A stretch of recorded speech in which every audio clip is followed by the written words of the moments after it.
All right, I think we got it right. Man, this is my first stream, y'all, so got to bear with me out here. We'll be starting this thing in a little bit. So what's good? What's good? Who in the building? Who in the building? Let me make sure I got chats and everything turned on up in this joint.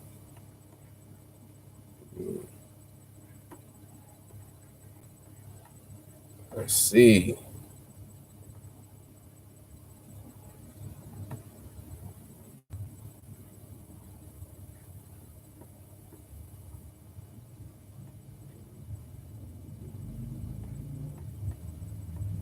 Yeah, let's see what's going on. All right, well,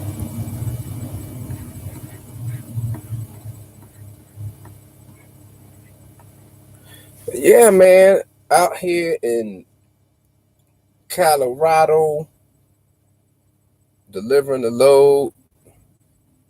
Good, good. We sounding good, good. That's what I was trying to. Hey, D. Hey, thanks for that, man. Because I was wondering for a minute. It's kind of quiet. I know my light ain't that good, and the camera is kind of, you know, a little shabbish, but you know. But I appreciate that man, that input. So this is my first live stream and the live stream from the laptop. So we gonna make it do what it do. But what's good with you, man? Everything good with you? You out there rolling?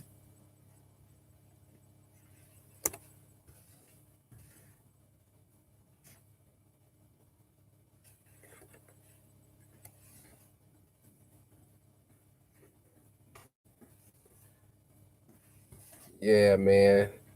So yeah, I was just saying that I got I got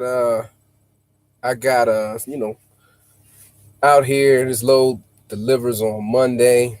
Sherwin Williams load, and I don't know, man. This ride out here was just this week was just kind of, it was like up and down, man. And like I said, I got out here today. The load don't deliver till tomorrow morning. So I was just sitting here chilling. I said, well, you know what? It'd be good to get this thing set up and try and do some of these lives. So issues with the truck. I had my coolant reservoir leaking on me, and okay. D, you say you signed on? You just signed on. You going into orientation on the 15th? Hey, well, you got an orientation pretty quick. How long it take you to get into orientation? Because usually they be kind of slow, man. I mean, they be kind of slow with that orientation. But I've been hearing a lot of guys been getting in. You doing good at 3 weeks, brother. 3 weeks. I got in that joint. It took me about uh, a month and like 2 weeks, man. And I was squeaking like oil. You hear me? I had to keep calling corporate and everything, man. So I'm looking forward to seeing you out there on that road. You know what I mean? Looking forward to seeing you, brother. But I got to get this coolant reservoir fixed on the truck, man. And I'm gonna try and find a dealer somewhere to get this part from. I mean, it ain't overheating or nothing like that, but it's just been a nuisance. So be prepared to run, man. Um, be prepared to run, bro. That's one of the best things I could tell you. And get out here and get it. Where do you like to run at? You got any particular lanes, Mr. Johnson, you like to run at? Or how you plan on running?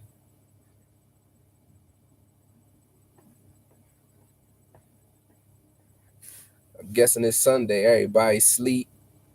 Probably home.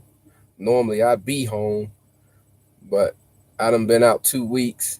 Well, I'm going into the second week now, and y'all already know how I'll be rolling. Look, if I get stuck out 2 weeks, when I get home, I am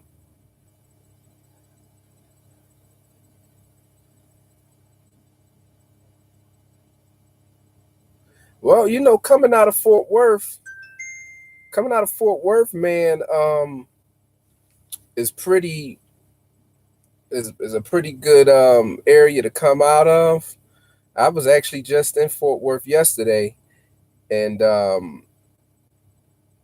you know, that's Texas pretty good area to come out of. Now I don't know about getting trailers, but I'm gonna tell you, um, I started out doing power only loads, and when I did those power only loads, that gave me time in between to go ahead and while I was waiting on my trailer, I just didn't go too far when I did those power only loads. Um, so yeah, you might want to look into that, checking out those power onlys, and when you come out of orientation, that'll be pretty good. Yeah, man. But you gonna run on the West Coast, or you gonna go all over? How you gonna roll?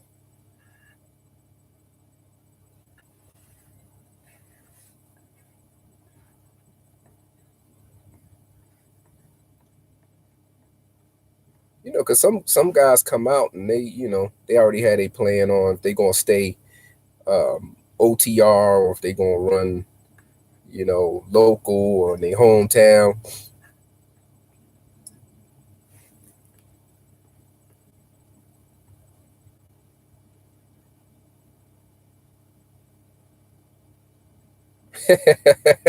You say you running the market. I know that's right.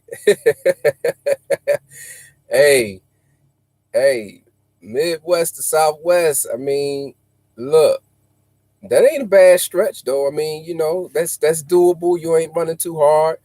You still running the flat plains, and once you do that, that around this time, it's I mean, believe it or not, I'm still seeing produce freight coming out of the Midwest. So like I said, right now I'm up here moving chemicals. So the Midwest has definitely got it out here right now, for sure, for sure.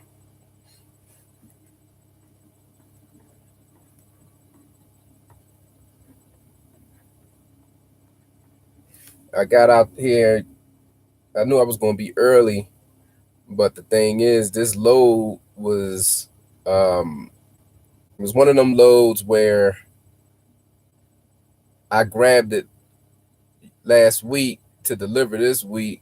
So this load right here, which is the money load, is pretty much the pay week load, but I had to do it in a way where I could do the reset and um, still have a good amount of hours to start Monday with, because Monday is my my cutoff. So that's another thing, man. Make sure you select a good settlement day for when you getting paid and all that. You get running, because when I first came out, usually I'll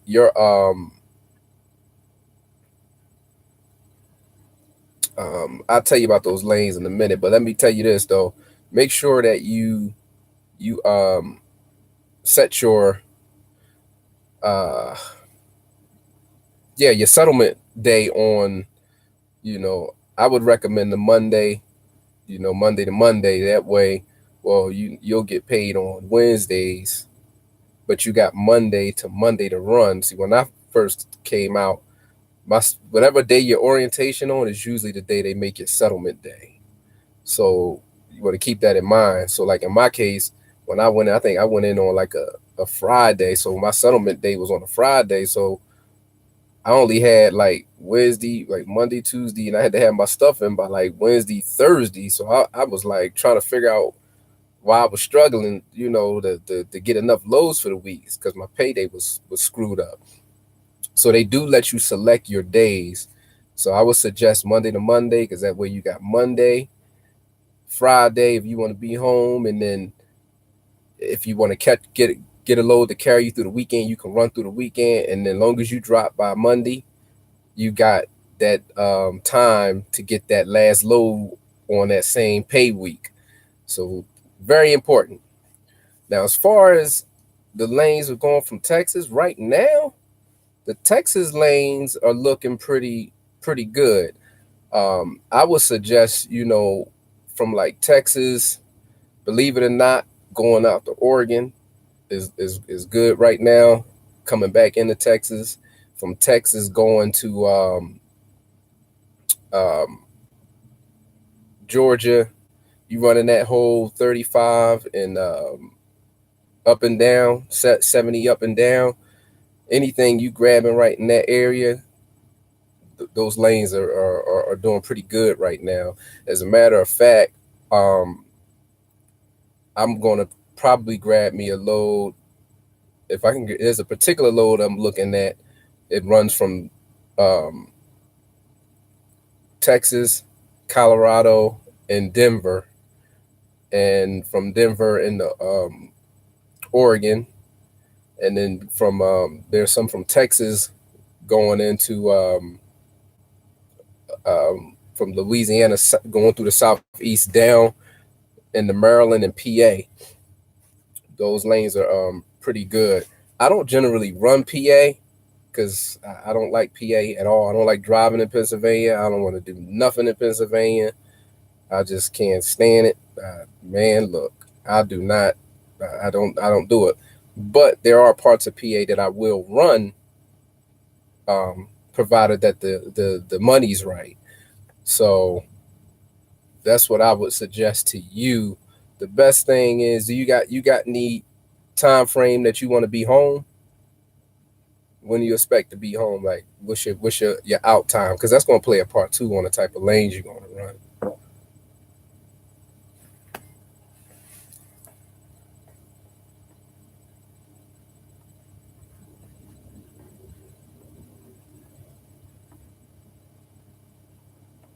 Yeah, that's about what I do. 2 weeks. It's the same way I run. So yeah, you should be good, man. I mean, like I said, if you coming out of Fort Worth, you really in a good position, man, because you could go from Fort Worth. I would even go as far as I mean, me, I'm froggy. I go as far as Maryland. If the money's right, I'll go far as Maryland, and then I'll start making my triangle back into the West. You know, coming back. But you don't even have to do that, man. You could actually go because you're such a good point where you could hit. You can go up into like Nebraska or Oklahoma, come around, and then hit um, like I said, Louisiana, Alabama, Florida, and then damn near still make the same amount of money. Depending on how you want to run. But once you start looking at the load board, you'll see what I mean. The load board is it'll paint the picture better for you. Yeah. The only thing is about running in the Midwest though is the time of year. Because when you hit that winter months or the summer months is good because the start of the produce, but then it kind of like starts dwindling in the summer months sometimes, depending on just depending on what you're gonna run. But like what I find is that the winter months, the Midwest ain't really good. So I'll start running, more closer to the southwest. I mean the southeastern side. So that'll probably be the only difference that I see that you might run into. It just certain parts of the year you won't be able to run that Midwest, because the freight just ain't there. Southern Cali is real good. Um, I mean, shit, just a few, not even a month or so ago, man, loads coming out of Cali paying 8, 9 bands, man, going from Cali to like Carolina, Maryland, Virginia, and some of the loads are still paying pretty good right now coming out of Cali. Cali's doing pretty good right now. Was trying to get out to Cali about 2 weeks ago, but every time I get ready to book a load to Cali, I find something better that I didn't have to run out there. Because here's the thing, my goal is always to be, 7, 8 grand a week gross to the truck. And if I can hit that, I'm not going to go running all the way across the planet. I mean, it just don't make sense. Why do it if you don't have to? If you can make the numbers. But all that to say, in Cali, the numbers are there. You're gonna spend, let's say, if it's a 2,000 mile, 2,200 mile run, 2,400 mile run out there to go make, you know, let's say 3 grand, 2,500. You're banking on grabbing a really good load coming out of there, which 9 times out of 10 you will. But if it don't fall on that next week, then you gotta pretty much wait to get paid on the load the following week. Then you ran all that for what? It's just kind of like, and that's how I do it. So like when I run, if I run out to Cali and I go out there, it's got to be like a Monday, Tuesday load. I'm going out there because I know it's going to take me 2 or 3 days to get out there. And I mean, well, probably about 3 days to get out there. And then once I get there, I got to grab a load that's going to run me through the weekend to deliver on Monday to make it, make that pretty much 10 bands. And I've done it. So like I said, loads coming out of Cali still looking like 6, 7 grand, but they're gonna bring you close to the north. They're gonna definitely bring you close to the north. So um, that might be, an option, but you don't really have to do it. I do about 3 loads a week, man. Like I just did a Home Depot run. I picked up in Alabama. I left out of Florida, picked up in Alabama. I delivered from Alabama. Picked. Oh man, I can't even get it together, bro. Picked up in Florida, took it to Alabama. Went from Alabama to Dallas. Delivered to the Home Depot distribution center up there in Dallas. It was a 2 load. So those 2 loads right there paid like $3,100, and they were, from the same agent. They were 24 hours. I ain't had to rush and worry about it. And then once I got to Dallas, I was already set up to pick up in Dallas to come on out to Colorado. And this load by itself put me at about 67. But I came out on a Wednesday and I still made 67. You see what I'm saying? So that's how I try and run it. I'm going to run that 3 to make that money like that. Otherwise, it don't really make sense to go so far out to get that load. As a matter of fact, I just missed the load that was paying. It was crazy. It was 1,100 miles coming from Colorado going into Oregon. 1,100 miles. It was paying. Man, can't think. Oh, 6,500. That's like 6.5. It's like $6.50 a mile, man. And I slept on it. So in a situation like that, then it's worth it. But yeah, I mean, you could definitely do the Cali runs if you get in right now while it's moving over there. And you would think, since they just had all that issues going on over there, that the rates, were pretty good. I expected that actually from Texas, with everything being the way it is, but rates are starting to kind of normalize over in Texas now. Yep.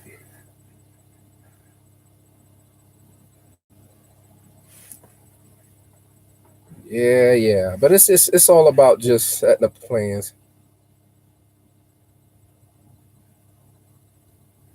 You said that I get the plug. Oh, the plug for the DEF, man. No, no, because I'm out on the road. I fixed that when I was in Texas, man. I was at Pilot and I had to get it, I had to fix it right there on the spot.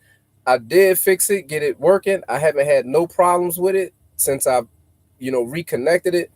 So my plan is to go ahead when I get back, when I get to the dealer, to buy that coolant reservoir, I'm gonna look into that plug, and if not, I'm gonna just go to they got a lot of truck salvage yards I've been seeing around Texas and Colorado too. I can just go to one of them, man, and get that plug. But right now it's working, and we ain't gonna talk it up. We ain't gonna talk that thing up, man, for real. But I appreciate you asking, man. I definitely appreciate you asking. But it did take away the light. The truck's been running good. I ain't had no more death problems, knock on wood. Yeah, I taped that thing up good, bro. That thing is super taped.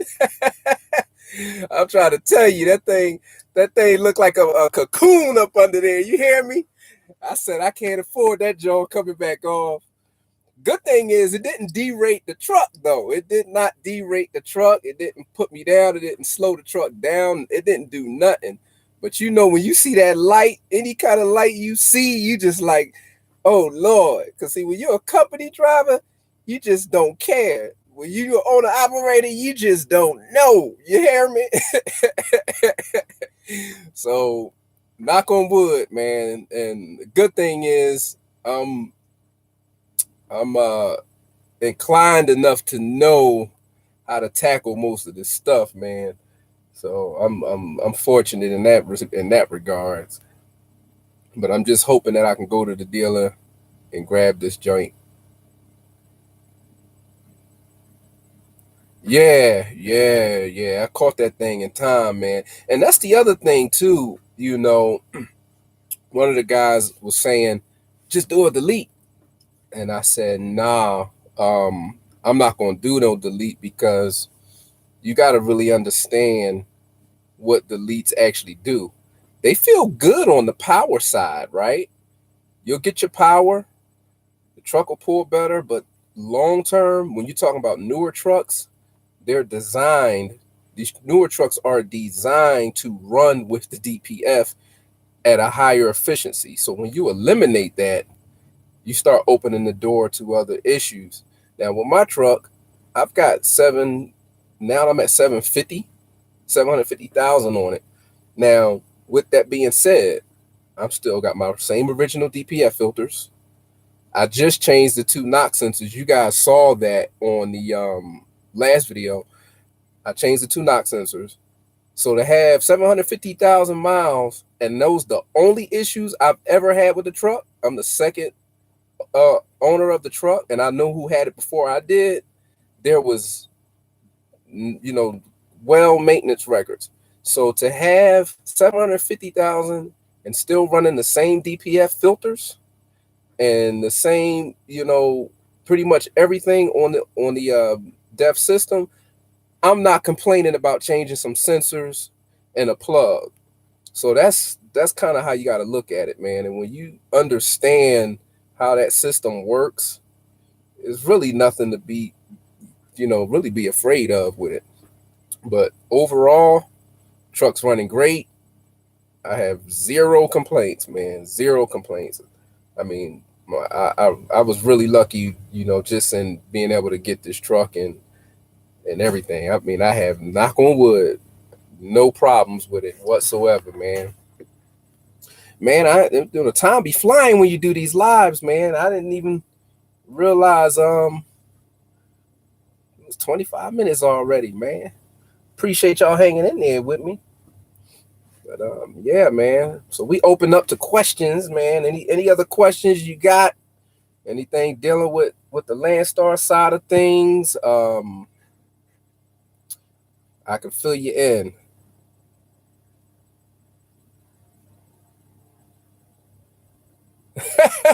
Are you serious? Death complaint killing trees? Really? I ain't hear about that. Death killing trees. That's a new one. I'm gonna have to look that up, bro. That is a new one. I didn't hear that.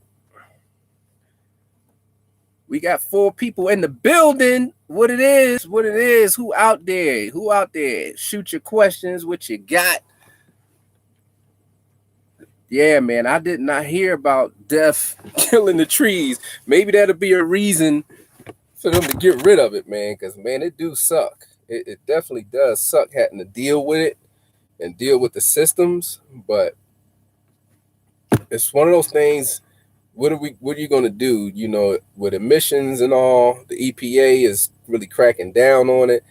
And honestly, as technology, I think, progress, I think is really going to start changing a lot of it too.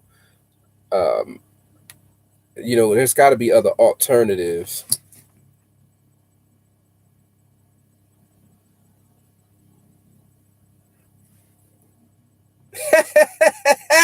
All about business. Hey, man, that's wrong, man. We say, how did I qualify for a house? Hey, looky here. We make money over here at Landstar, man. Cut that out, man. You had to do me like that. You had to do us like that, man. I know I make money. And look, when they reproved your boy quick. When I turned in my statements, they was like overnight. You got it, player. You got it. So that's how I qualified. I've always been pretty good about my bread though, man, so it ain't too much about it. He said, how the hell you qualify for a crib? He started to make it seem like we over here making pennies, man. You know? We ain't over here. We ain't eating no bowls of steam over here at Landstar. Come on, man. He said we over here eating bowls of steam.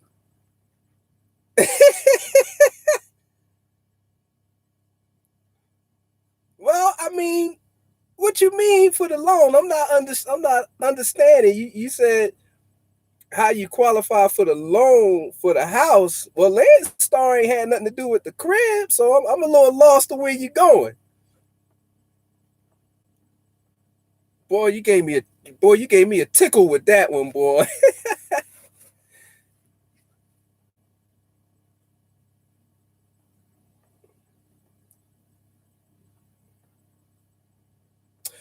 Oh, you mean like you mean like for proving that you're working? Is that what you mean?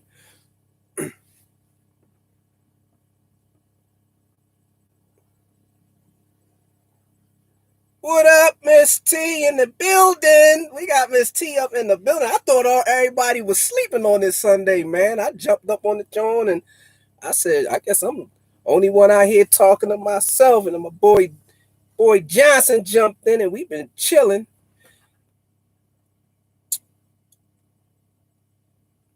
No, I didn't pay for the house outright, but I put a good little penny down on it. But elaborate on that, man. What you mean about the crib as far as getting approved? You mean proven income wise getting approved for the loan?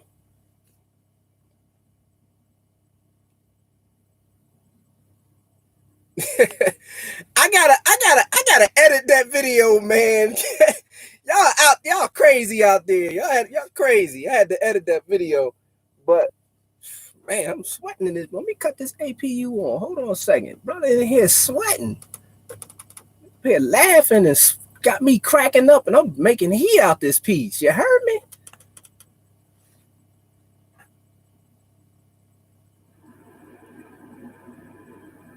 Oh, you out there delivering in Groveport? Hey, T, what you hauling out there? What you hauling out there? Appreciate the compliments on the crib, though, man. And it's crazy because I bought the crib, and I promise y'all, I only been in the house. I probably spent since I got it a week, maybe 2 weeks. My furniture is supposed to be coming on the 11th, and I ain't even home. So, the life of a trucker, man.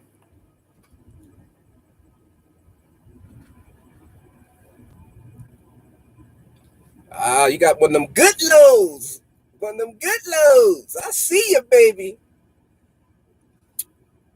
All about business. Um,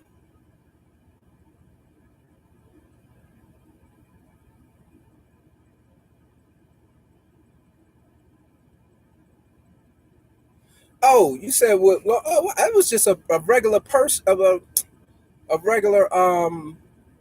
See the way I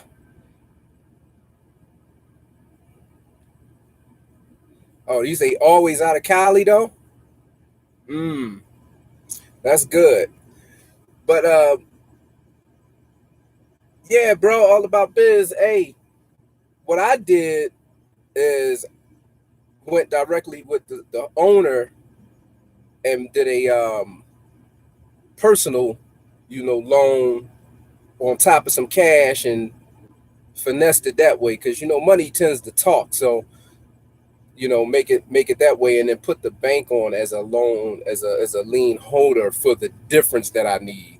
Same way when I bought my truck, I didn't go and do a truck traditional truck loan because it wasn't really beneficial. So what I did is I took a loan for the cash that I had and paid the truck off and kept my bread. So now the loan is a personal loan. So if something never happened at the time, well, the truck's paid for now. But at that time, if something would have happened, couldn't nobody did anything. See, a lot of people don't even try. They just go and get a truck loan and then, you know, just pay on it that way. So you can kind of do the same thing with a crib if you know how to work the system. That's probably all for another video. But yeah, man. Yeah, that's T, that's kind of the kind of stuff I'm trying to educate people on the channel. It's sometimes it's just about how you do certain things because when I started, I was like, look, I had got approved. I could have went to the bank and got a truck, but it was like, some shit happened. I don't know what's going on. I'm jumping out here. Some shit happened and shit don't work out the way I want. Now I'm strapped because I gotta make this truck payment. If I don't make the payment, they come and get the truck. But if I take a regular loan, pay it off, now this between me and the bank. They gonna have to fight with me, but they can't come get this money. You know what I'm talking about? So that was the idea behind that. And then what I did was I took and made what's called a pledge loan. I used that money for a pledge loan, so that way the bank basically, let's say I gave the bank 20 grand. I say, all right, I got 20 grand. I want to give y'all this 20 grand. And I take their 20 grand. They hold my 20 grand. I take their 20 grand and go buy the truck. And when I buy the truck, now I'm paying myself back, if that makes sense. Exactly. The interest rate was like, my interest rate was like 3%. It was something stupid, like 2.5%. So the sweet part about it was while I was paying myself back, the money that I paid every payment, it released in my account. So if I paid 1,000 back to the bank, they gave me 1,000 back. Because remember, I gave them my money. So essentially they holding my money. So I'm paying myself back. So that's how I kind of did it. And I do a lot of my regular bills like that. Y'all need to jump on that because let's say you got a credit card. Your credit card bill is $500 or $1,000. You pay $200 at the end of the month. You pay the $200. Guess what? The $200 gone. No, do a pledge loan. Get them the 200. Get them the $500 or whatever it is, and then they gonna hold it and pay it. So when you pay it back, you get your money back. But yeah, but the interest rate is sweet when you do it that way. When you definitely do a loan that way, man. But yeah, man, what's going on with everybody out there? What y'all looking like rolling for next week, man? Where everybody heading out of? I'm still debating. I ain't booked the truck for tomorrow yet, but I'm thinking. I said I seen some good loads going up in the Oregon from out of Colorado, man. And if I can find one, lock one in tomorrow morning, I'm gonna go ahead and do that. But right now, I'm up here at the Sherwin Williams, and I'm gonna see how it play out tomorrow. I definitely want to try and start the week good.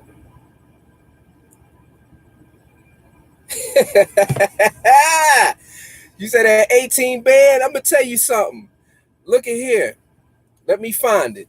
But I'm gonna tell you something. I had 14 stacks booked up that I slept on. I was telling DJ that, man, and what happened was I had a load going from right here from Colorado into Oregon. It was 1,100 miles, paying 6,500. Then I had one coming from Oregon going into Pennsylvania, paying 7,500. I was at 14 and some change. Man, my ass fell asleep and forgot to book the loads. I had talked to the agents and all. Boy, look, I was sick. So now I'm looking for loads. That would have been my highest booking since I've been at Landstar. Almost pulled it off. And the crazy part is they had three. They were looking for three drivers on the Oregon load. They had three loads. They all was paying $6,500 a piece for 1,100 miles. Man, I was salty.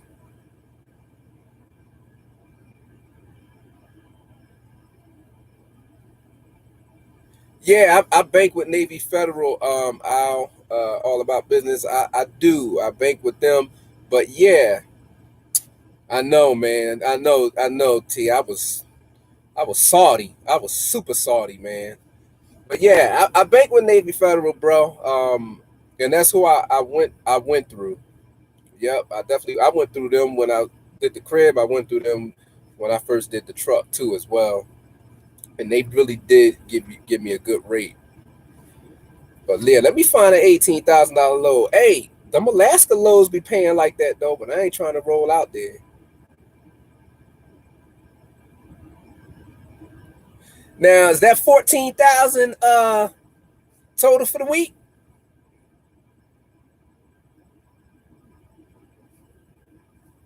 Yeah, that's that 14 for the total for the week.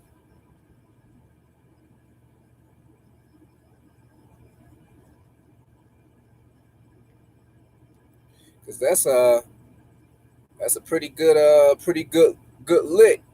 Now you running your own trailer or you running company?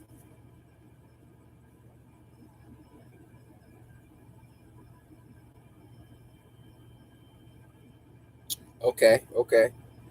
Shit, that's good payday, baby. That's good payday. I would have been there. I would have been there, but the problem was I had a real rough week the day before, and that's when I posted that video about the truck giving me the problems with the death, and I ended up being up to like 4 or 5 in the morning that night working on the truck in Texas, and I couldn't get my ass up to book the load, man. I couldn't do it. My body was like, nope. And then I went and called, and they was like, man, we booked those other loads. So I had to cancel the Pennsylvania load. I had to because I couldn't get down there to get it. So you know how that go. I'm preaching to the choir though. I know I'm preaching to the choir. It's like you miss one and it's like a snowball after that.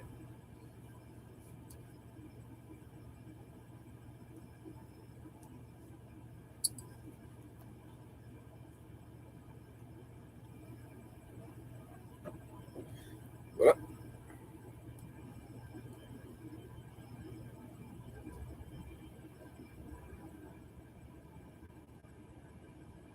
man, look, 18 bands. But I'm gonna tell you something. I haul a lot of auto parts and the auto loads. Them auto parts loads, boy, don't they pay?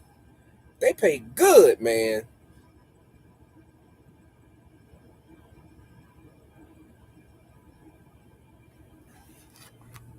I don't. Hey, all about biz. I'm gonna tell you something. I have zero complaints with Landstar when it comes to how they treat me. Um, One thing any BCO should be able to tell you about Landstar is that they don't really bother us. I can tell you, I've talked to Landstar probably once every several months. I just took a month off about a week ago. About a few weeks ago, I took a month off and I got zero calls.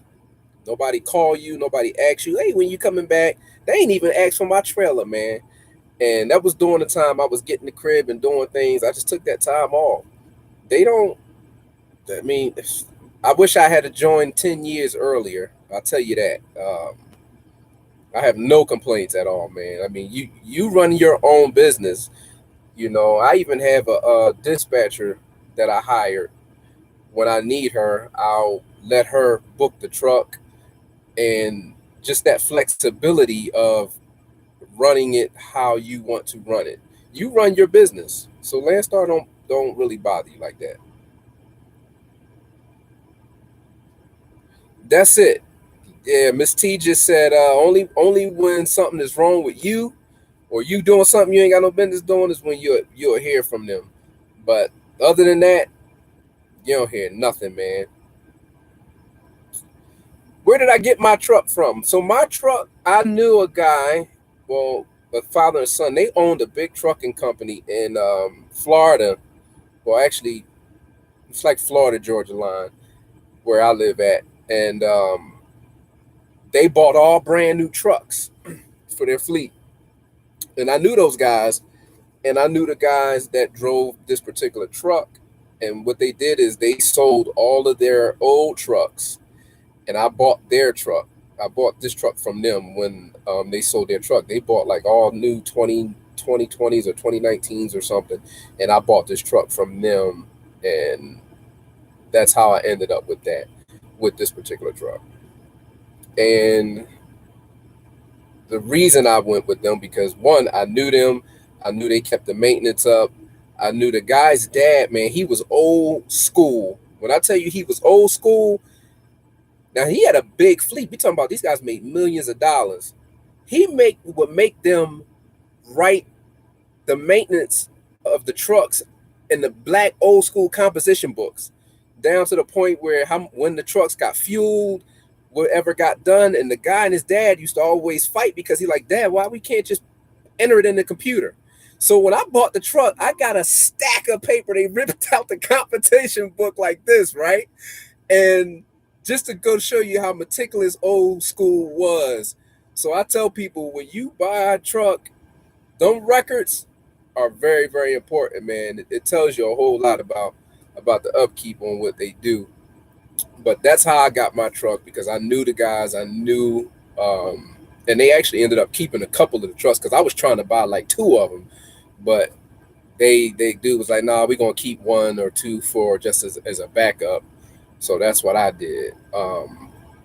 And how I actually met those guys, believe it or not, I met them because the guy was selling something on Marketplace, and I he ended up, meeting the dude, and he owned the trucking company, and I was like, damn, I was gonna be thinking about buying a truck, and we just hit it off, man, and we've been cool ever since.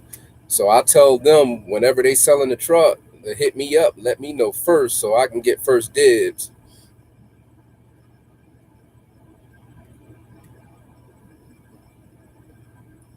Some guys buy fleet trucks, I'm hearing, and fleet trucks are okay, but the thing about a fleet is you got to remember big company fleets that sell trucks like Warner and Swift, and let's say you got like OTR leasing and RLM. When they buy these trucks from these fleets, the thing with fleets is when it comes to maintenance, they're doing only the recommended maintenance. They're not doing above and they're not doing beyond. So that's my issue with doing that. Now don't get me wrong. You can find some deals sometimes doing it that way, but the likelihood of them going above and beyond is not really likely. Now I'll tell you who does is Walmart. But a lot of times you got to catch their trucks at like Ritchie Brothers. Yeah, those fleet trucks. Whew. You say stay away from the fleet trucks, right? Or you talk about this particular company I mentioned? Yeah, I try and stay away from the fleet stuff. But a lot of times you don't even know.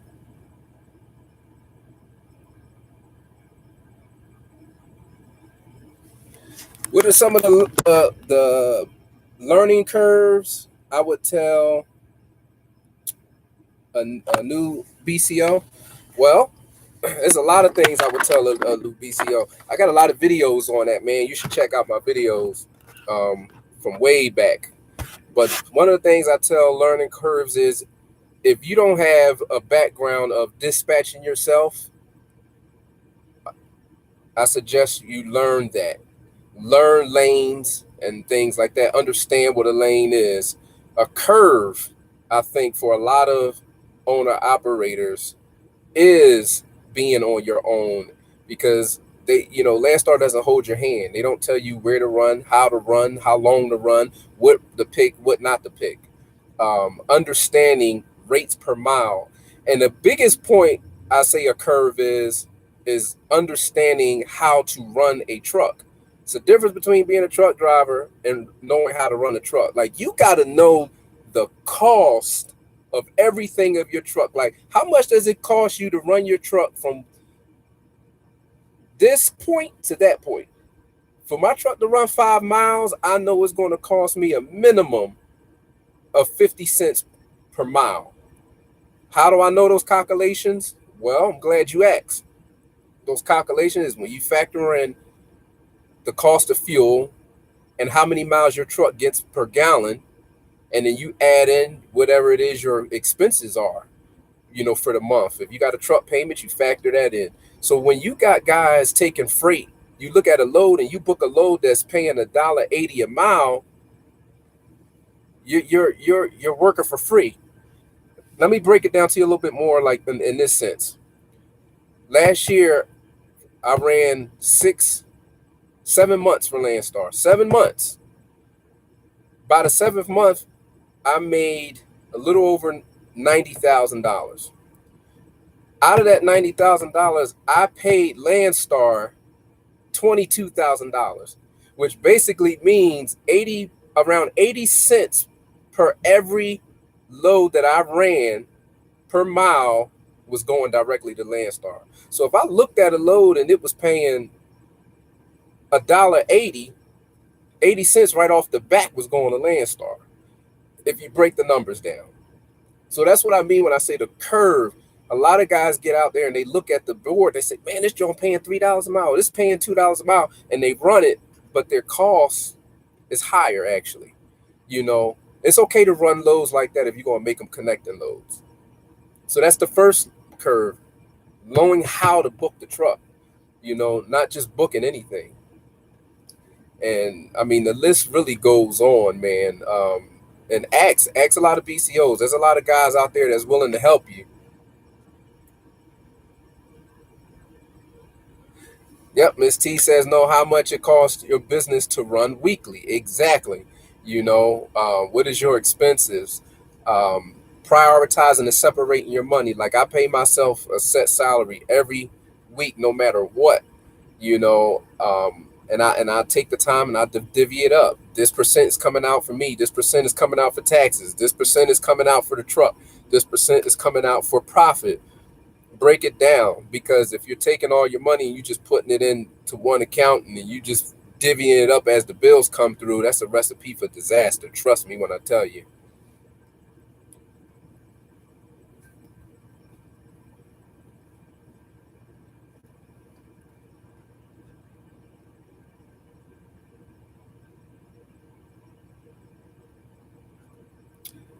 That's 10,000 for the week, Miss T.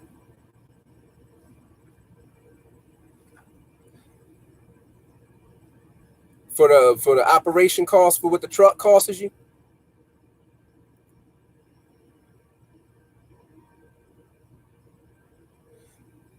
The key about finding good loads,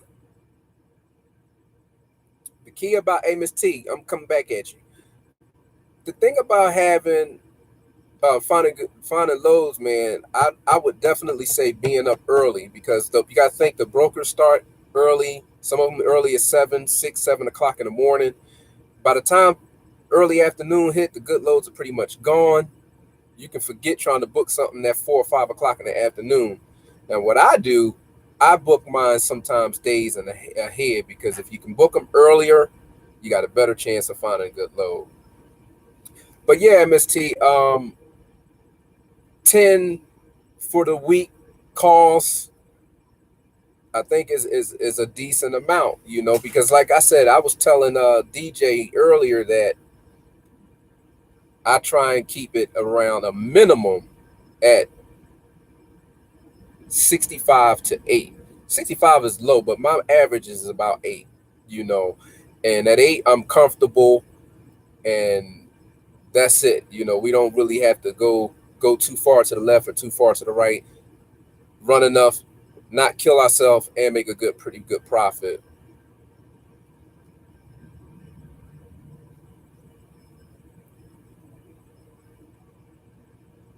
Right. When you factor all those MST, that's it. I mean, it's cut and dry right there. Everything else is pretty much easy, It's pretty much easy. And can't forget the savings.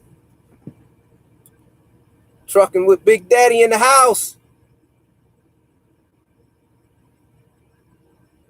Nope. Nope. I don't think you'll have an issue with leasing the truck on, provided. Hey, AD, I'm gonna come back to you on that. But yeah, Big Daddy, as long as your truck can pass the Landstar inspection, you shouldn't have no problems. Landstar don't really have a cap on what trucks they take, but long as you can pass they rigorous don't come on with no leaks or nothing like that, you good to go. I don't think you had no issue at all. You're definitely gonna have to run a e-log, but other than that, I mean, you good. I mean, if you just skipping by on the emissions, hey, who cares? Let the wheels roll where they roll, baby. AD, man, how you come up with that $1.45 margin? And I say that because for you to have a 2021, that seems kind of low. So how do you come up with that number? I'm just curious because it could be accurate. I mean, I'm not saying it's not accurate. I'm just, wondering how you come up with that number there. No problem, brother. No problem. Hey, man, I appreciate you dropping by and kicking it with your boy. Yeah, I thought that was kind of low too, T. But in his defense, when I first started running, my cost was only literally about 80 cents. And I'm gonna say that because, and that's just to operate the truck. Don't start attacking me. It was just to operate the truck. So what I mean is that was how much it cost me for fuel for the truck. Because remember, I had a paid off truck, so I didn't have no whole lot of other bills. So I was at 80 cents. Anything over that was profit for me. But now it's a little different, for me. So I couldn't run it.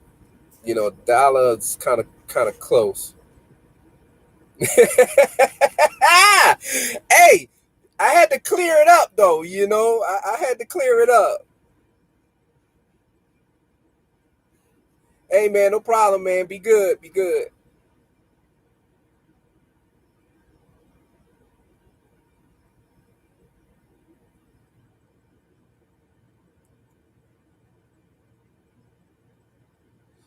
Well,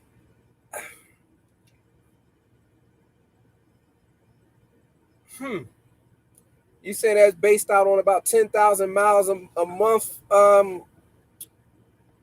D. Well, I mean, I guess it's doable. It just really depends on you, because you know what your bills are. So anything after that $1.47, so that what that tells me is you got to be at above at least. I'm gonna tell you something. You really need to be at 250 and above for the load you're booking, because you got to remember at least 30%, 30, at least 35 cents from the door is going to be the Landstar.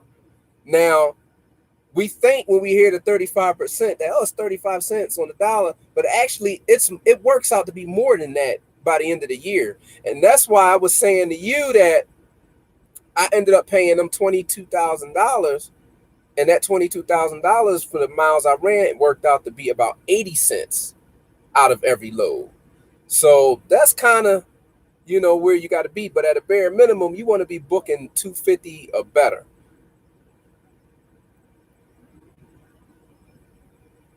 Ah, see, wisdom, Miss T, wisdom. But yeah, that's it.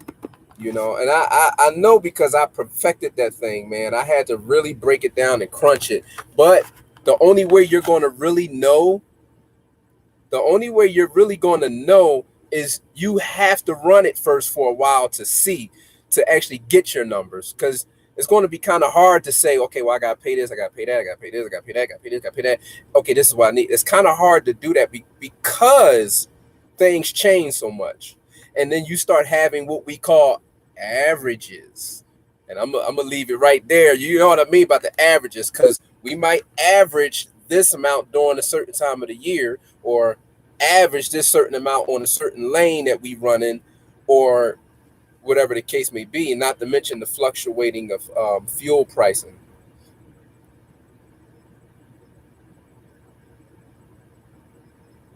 Yeah, you get an extra 7%. If anybody else is listening on that, a comment, Big Daddy said he wanted to know what was the percentage. I believe it's an extra 7%. So we at what is it? Would it work out to be what, 72? 72%, I believe it is. Yep, 72. There you go. There you go.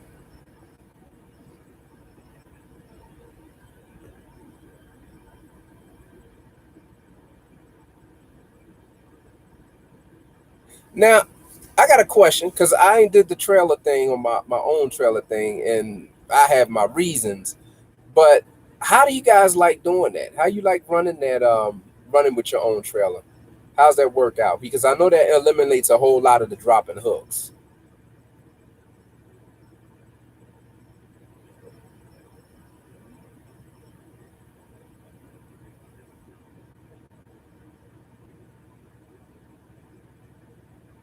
No, I don't take the max fuel.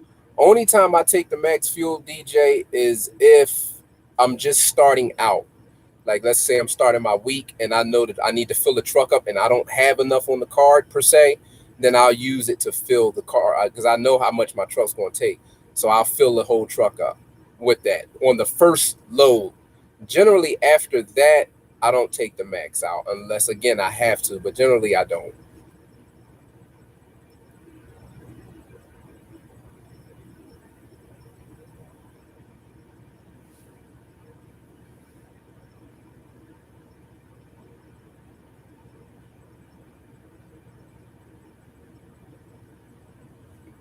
And I definitely look for the fuel, the fuel savings. I definitely utilize that.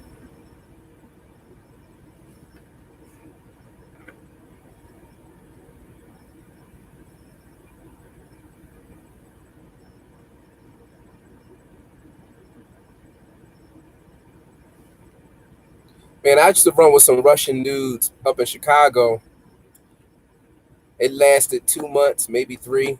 I was out of there.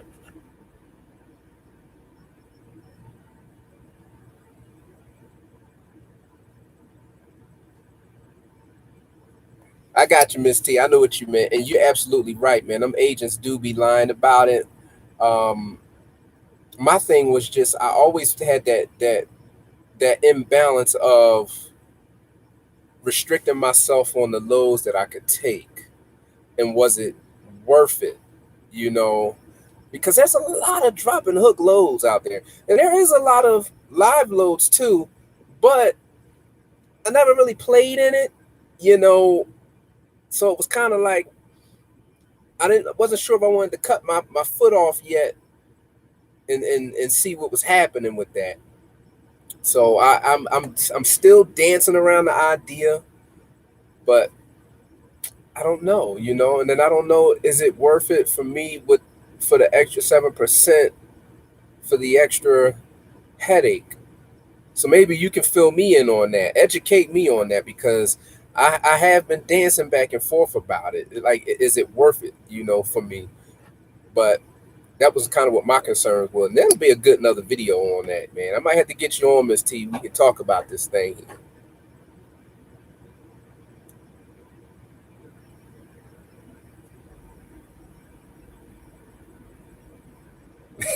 You say you trying to match it up, Big Daddy. So you think that thing going down the road look like a show truck? Boy, that's a tool. Go make that money, man. Make that money.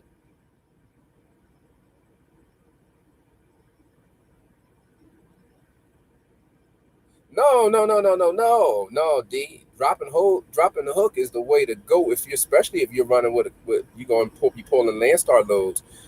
You know, she was just saying that sometimes the agents lie about those trailers being available. Um, I've had that happen one time in over the year that I've been here. One time, and um, um, actually, Miss D, I've kept my trailer for about a month. You know, and I've had that. Well, the once when I took that month off, they didn't bother me about it, and one trailer I've had for about 3 weeks because I was doing a hell of a lot of live loads, and it just happened that way. I didn't plan it out that way; it just happened.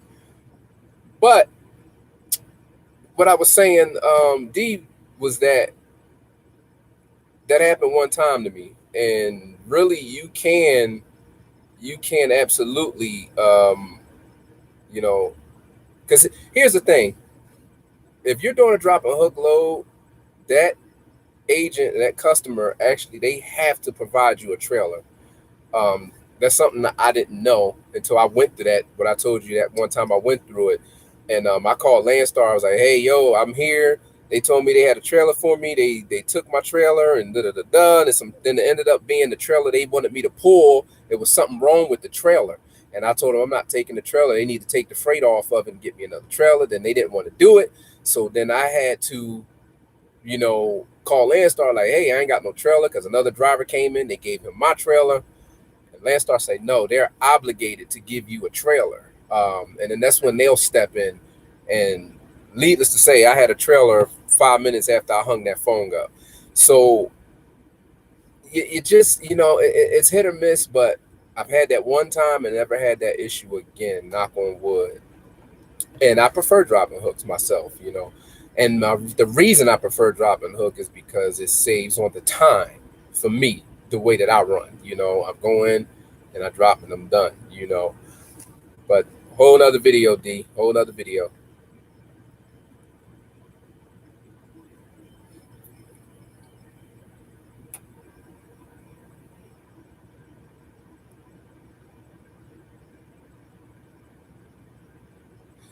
Yeah, man.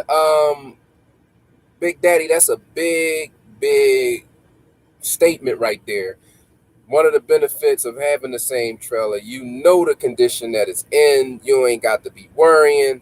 I have got the places where I've gotten trailers. They either was raggedy or they just had flats, or it was something. So that is something that you do deal with. And I could see that being a plus, because what your trailer is and what it's going to be like. So that's definitely I could see that definitely being a plus. My only thing is, from the freight that I've been running and the way that I've been running, um, and like I said, doing a lot of dropping hooks, and I do a lot of live loads too. It's just I didn't want to cut my what's the word I'm looking for? Y'all know what I mean. I didn't want to narrow down my selection of freight on the board because I didn't have a company trailer. And that, because I like options. And we'll cut the options down. There you go. That's my main reason. Oh yeah, definitely. What that we had them you finding them trailers. I will say though, I don't know when was the last time you had to deal with it, Miss T, but I will say they've gotten a lot better with the equipment as far as the condition is concerned, as far as the trailers. However, with a J, however, they having a lot of ABS problems with these ABS lights, and that is annoying.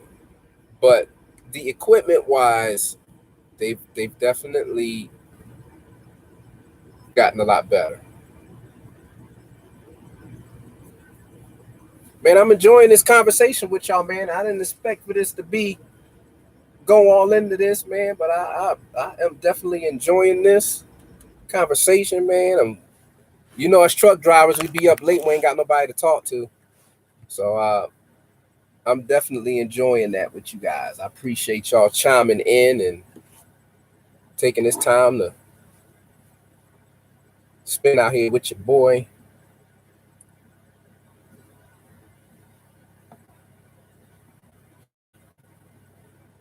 It's a problem when you stay up when you ain't supposed to, then you be hungry. I done ate twice already.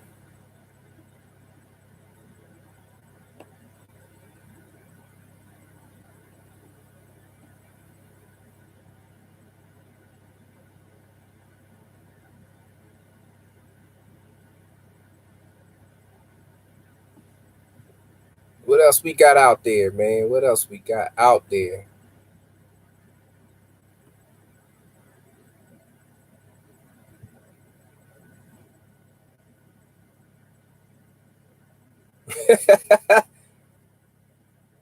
Hey, man, look. Hey, hey, Big Daddy, I'm gonna tell you something. It ain't nothing wrong with wanting your equipment to be tip top as it should be. As it should be. Because you know what? I'm the same way. I like my equipment good. I keep my truck up. And I don't want to be pulling no trash, man. And ain't nothing wrong with that. Ain't nothing wrong with that. I wouldn't call it Aggie. Because guess what? Let your truck be raggedy and see how fast they put you out of service. So why should you pull anything other than the best? Yeah, the inspection, Miss T, that's a good one. That's a good one. I didn't even think about that. You know, knock on wood, I haven't ran into that yet, but I have heard other drivers say that they had situations where they had that inspection jumping off.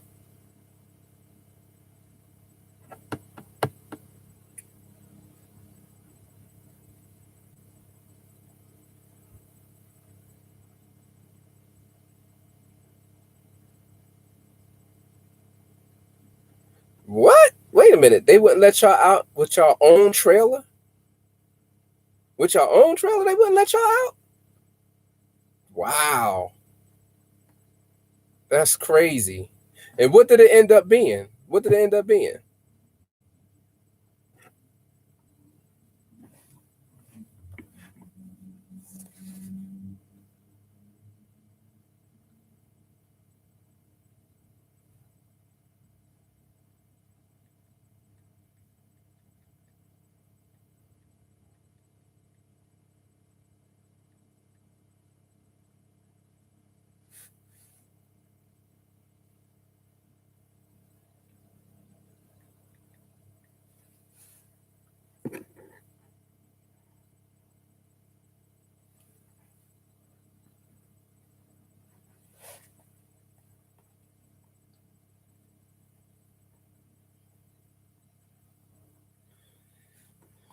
Big Daddy, what you talking about? Is it the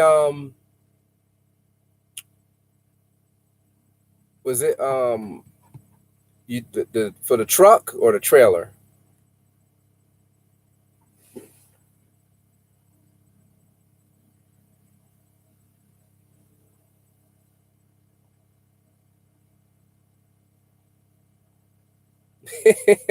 A bulb, huh? Wow. Yeah, they don't though. And the thing about it, Miss T, these companies and these places that deal with Landstar, they know that, so they try and use that to their advantage. They try and use that shit to their advantage to hold you up and get that extra cash out of you. No, the truck don't, but you do need Big Daddy. You do need a um sometimes they ask you for a letter of authorization, unless you got something proving that it is yours. Shucks, the Big Daddy done came in the building. We got Mr. Nate Sr. in his house. What's up, Big Nate?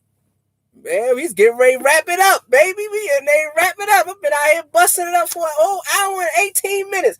You don't love me no more, man. You having all these lives and don't even call your boy and those, man. I thought we was good, man. I thought we was good. Oh, Nate, what's good with you, bro? Stuck out here in Colorado, man. Stuck out here, bro. Waiting for this place to open up.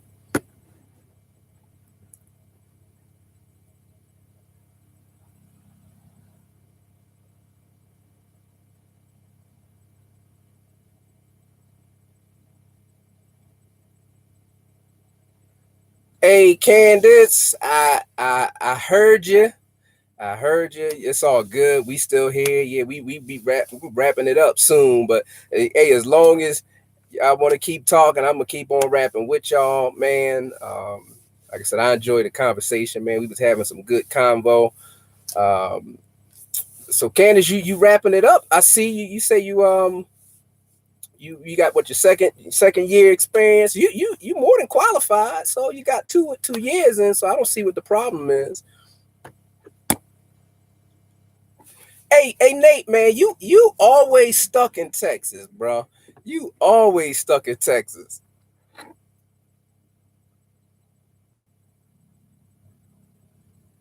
You definitely got to make sure your 2290 is up to date,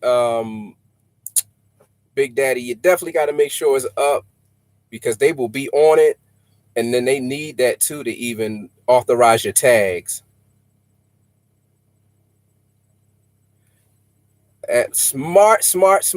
That's a smart way to do it, Candace. That's kind of how I did it, and I came in, cut all my bills, and got everything in place before I made that move. So that's real smart, there, baby girl, real smart.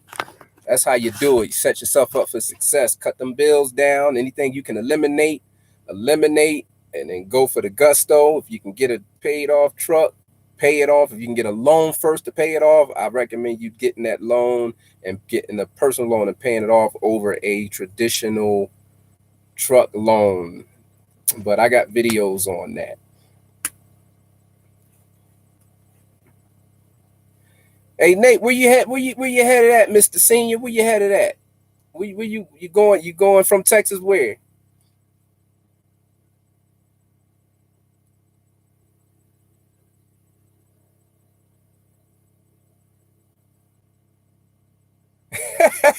I know T. He always stuck in Texas. Every time I see one video, he stuck in Texas because he live over there in that Texas area. He love it over there. That's his old stomping ground.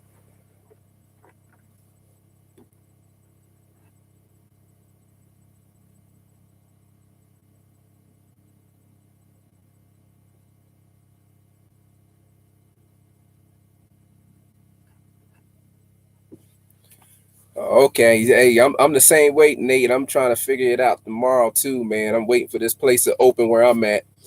Um, we gonna see what them dollars is talking. I don't know, brother. I told Miss T I'm looking for that $18,000 load, man. But Big Daddy, yeah, you got to get them wheels turning, bro.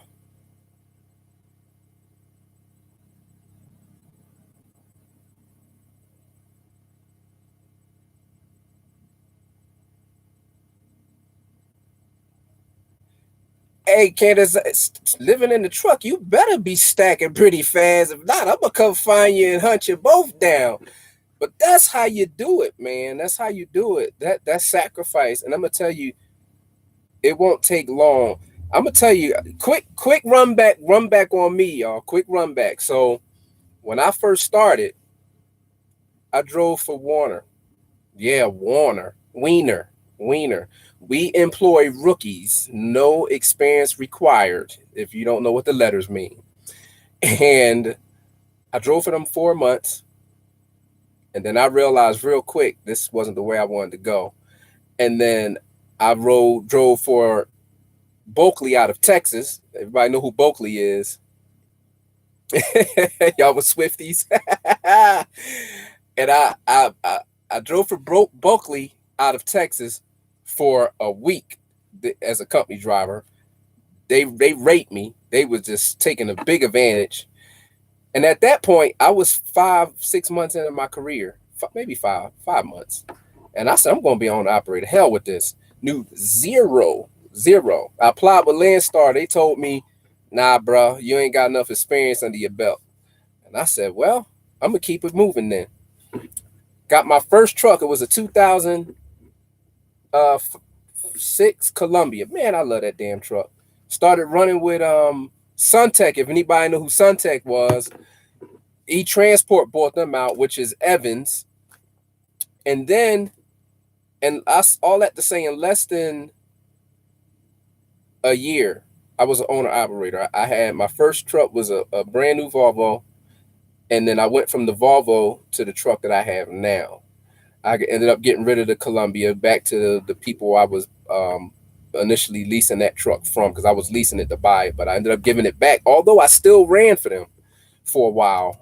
And then I came when Landstar called and said, hey, man, you still want to come over? And I said, you're goddamn right. And I hauled ass, and I've been over here ever since. But less than a year, I was an owner operator, and I never looked back. So with you guys working together and stacking like that, you could do it. In less than 2 years, you other guys, you guys seen my place, my home, the things I have that I was able to accomplish. And I'm pretty good now. So I don't, if I want to run, I run. If I don't, I don't. And the way you guys are going, man, look, thumbs up, man. I say keep at it. Let me catch up with this stuff, man. Let me catch up. Hold up, man. Everybody talking so fast. Wait a minute. Hold up. Dang. Slow up a minute. Let me read a little bit. Let's see. We got uh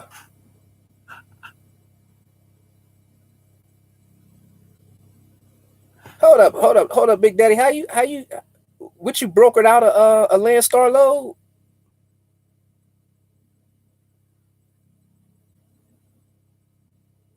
Man, you know them brokers always lie, man.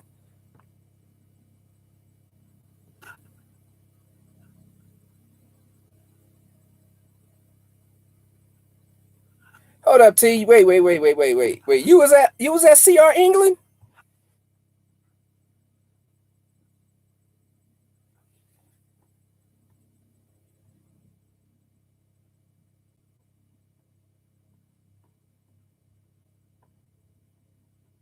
CR England, man, them fools, I heard they was some clowns, man. I heard they was taking the heads off of the drivers over there, man. That's what I heard. I don't know how true it was, but look at here. I know a couple people that ran for them, and they said they was just, I don't know.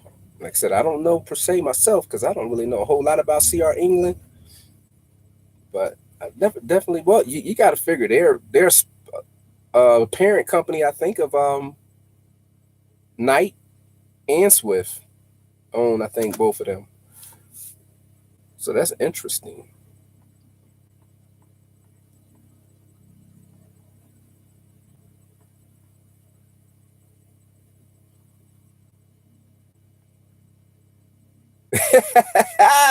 Boy, he said it was a 16,000 pound load. You just ran with it, boy. You gonna go out of business running like that. that now you sitting up there stuck. Boy, them damn agents, man. I'm teasing with you, bro. I'm teasing with you. Don't shoot me. But yeah, man. I know them light loads be sweet. When I get them and they paying right, I'm on them. I'm on them, man. Cause I just don't want to beat up my equipment, you know. Nobody want to beat their equipment up. If you ain't got to pull heavy, why pull it?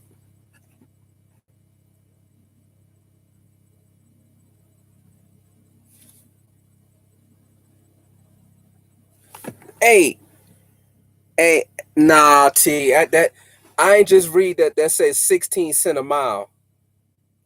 Wow. Like I said, that's what I heard. I heard those stories, and I'm not everybody I know that talked about it said that they were doing that.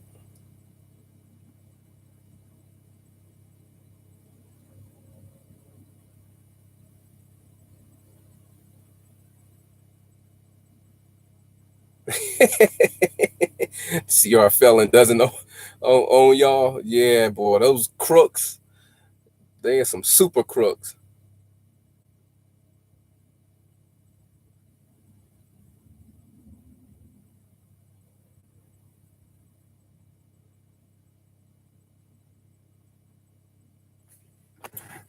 Wait a minute, Big Daddy. Let me look. Let me make sure I'm reading this right, Big Daddy. Big Daddy, you said you got a 34 in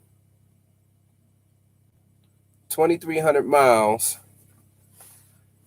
at 70 cents a mile for you on a hazmat. Now, let me just make sure I got my math right. That works out to be somewhere in the ballpark about 1,600 and hmm. If you happy with it, it's a good load. I know you splitting it because you got to do the split, but I think that's kind of low for a hazmat load, bro. For profit wise, I think that's a little low. Yeah, but see, it says you. But see that's the catch 22. That's what these Russians do. You can't be a company driver on a 1099. That's illegal. It's a gray area there. That's illegal. But at any rate, 70 cents on a hazmat load at 2,300 miles. That's insane. I just did a hazmat load. It paid 3,700, and it was 800 miles, 843 miles to be exact. So even with Landstar's cut, I'm still looking pretty good there. And I wouldn't touch a hazmat load. I would not touch a hazmat load. Um, I, and see, that's a hard for you because I understand where you at with the 1099 thing, and it's kind of like you really don't have a whole lot of playing room with them. But I'm not pulling no hazmat load under $2 hazmat load. I ain't doing it. I'm not doing it over here. But I understand your situation, bro. So I ain't picking with you. But them Russians getting over on you on that one. I just don't like that. That make me want to fight there. Hey, Candace. All right, I don't get the AB5. Hold up, I'm lost. You got to bring me up to speed. I'm old school. Yeah, I know, Miss T. That's what I was thinking, and I'm like, but I get it at company on the company side, but even still, you know, if it was a regular load at 70 and he doing company, then I can't even be mad at him because, like I said, I've ran for 40 cents a mile, 30 cents with Warner, but I wasn't pulling no damn hazmat. You believe that? But that's yeah, that's not cool, especially not to make him run that far. You know, Mm-mm. And they need to be giving him the bulk of that, whatever that load is.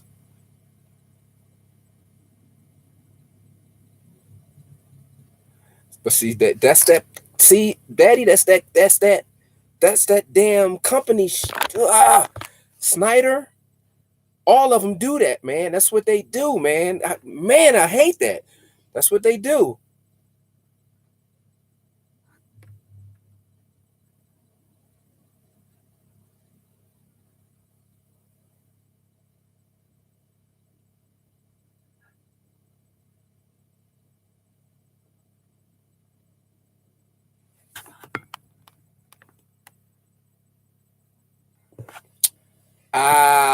Okay, you had to break it down for me, Candace. I'm look. I appreciate that.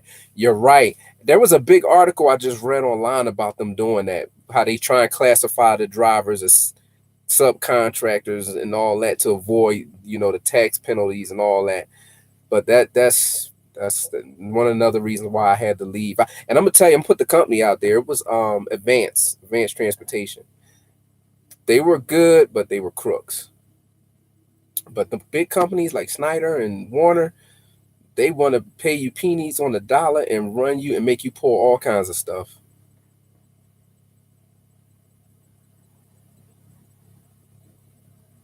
But yeah, I remember they were paying me, they was trying to pay me 36 cents. I said, y'all crazy. 36 cents? Mm-mm. Ain't doing it.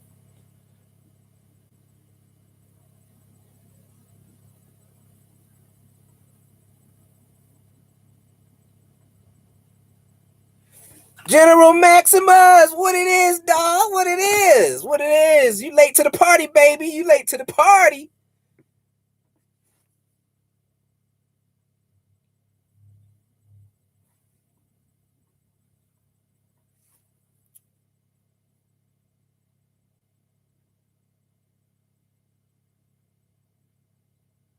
Hey, Candace. I was thinking. Miss T. I was thinking the same thing about that. I was like, let me look this load up because I'm sure it's probably paying some good money. 2,300 miles too, and his ass man. You know that thing paying nice. That's why I left Warner. I mean, yeah, they accidentally gave me the the rate confirmation on the load I was on. I said, "Oh hell no, I'm doing this shit backwards." I went and got me a truck ASAP. They let that shit slip. I look at it, so what is this? They supposed to be sending me the information for the truck. I mean, for the pickup. They done sent me the rate con. I said, what the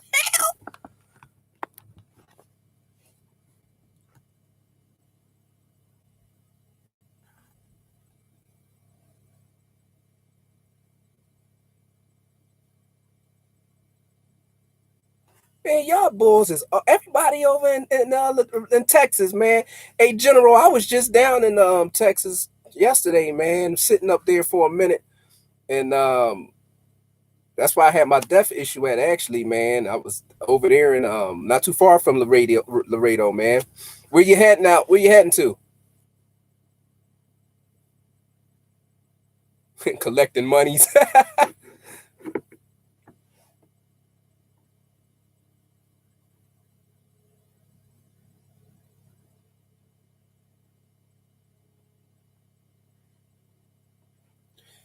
So Big Daddy, what you plan to do? If you say you're not planning the lease, well, you say you was coming over. You was thinking about coming over to Landstar, though, right?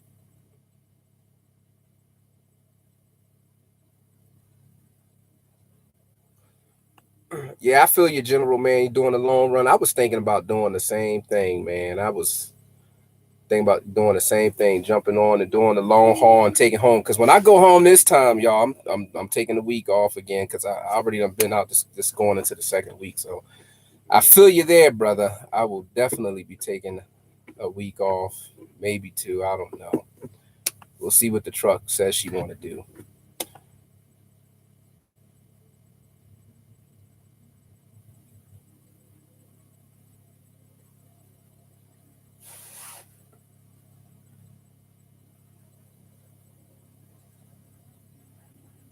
I had a actually I had two death issues this week. The first one was um I'm sorry, my hey man, hey Sean, my thing had went blank. The first one I had to change my SCR sensors because they just went bad, cut dry. Then yesterday, the daggone pressure limiter valve plug actually broke. I had did a video yesterday on it, so it's on there somewhere, Sean. But the plug, the actual harness, I don't know how, but it looked like somebody went under the truck and just cut the wire, like clean cut, and the pressure limiter valve stopped working. So I had to get up under there and pretty much tape it up. And truck's been fine since. So I done rode over 800 miles, and I ain't had no problem. So it's good. Luckily, that's I've only had those minor problems with my death. Nothing major. Knock on wood.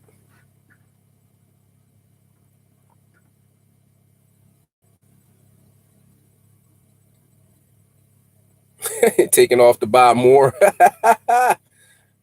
Hey, sticks and clutch in the house. How about it, drivers? I know that's right. Hey, man, where you been at, Sticks? I ain't seen you in a minute, brother. Glad you joined.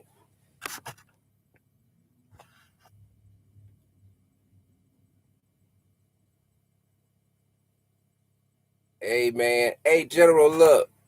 Enjoy yourself in Puerto Rico, brother. I will, hey, get some of that sun for me, man. I'm trying to tell you. Sounds nice, man. Sounds nice.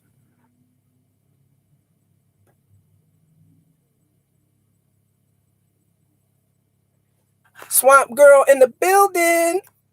What's going on? You still up in Iowa?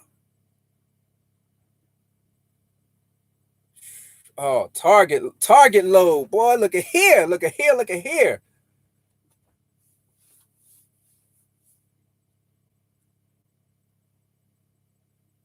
Hey, yeah, a Pitts, man. I can't complain considering I have 750 on the dash and all I'm having is sensors. My filters are great, and that's the main thing. Like I tell people, you can replace the stuff around it. It's fairly cheap. As long as you ain't having no box problems, you're good to go.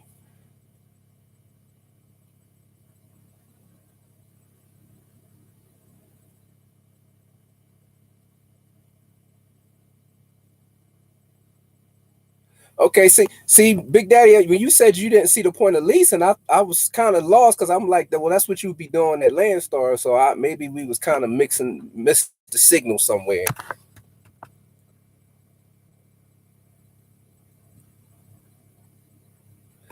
Hey, Swamp Girl, I did not hear about that cleaner. Um, didn't hear about that. Yeah, that's new to me, but I don't really believe in those kind of chemicals into the system. And I mean, I have I mean, for you guys that don't know, I am a master mechanic by trade, and I just believe in you just fix it, you clean it, you fix it. But I haven't never heard of that. I do know when they clean the filters, when they remove them to do the cleaning, they use a chemical in that process. But when you start adding chemicals into the def, that's a gray area. You kind of want to stay away from that. It's kind of a gray area. It's not like adding anti-gel to your diesel. That's a whole different ball game. So, but my issues have just been because, like I said, my sensors that were on the truck, they've been on the truck since brand new. So they just fell in that 750,000 miles. So I'm not complaining. I gotta catch up with these comments, man. Y'all having conversations amongst yourselves.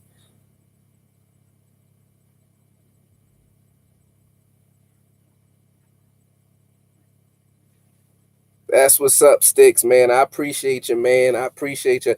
I thought everybody was asleep, man. I was like, you know what? I'm gonna just go out here and throw a bone in the water and see what's up.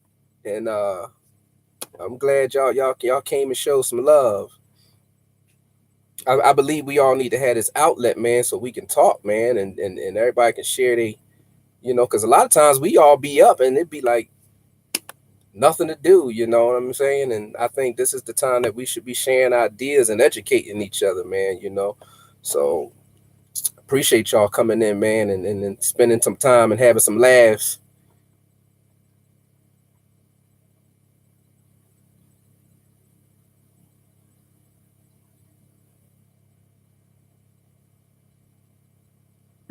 Hey, General, man, cut that out. You talk about ain't no money at Landstar, man. Cut that out. It's money out there. You just got to know how to dig it out. You got to know how to dig it out. It's out there, man. It's out there. I got the home to prove it. It's out there.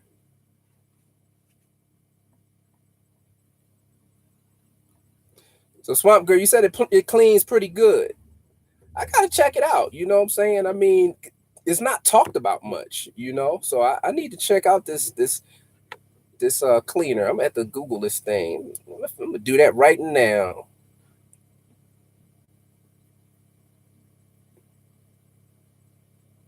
But you know what?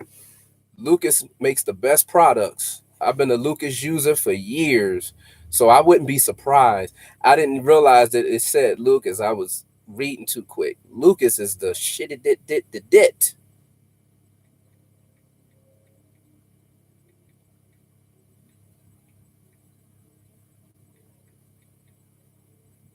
All right, I'm looking right now.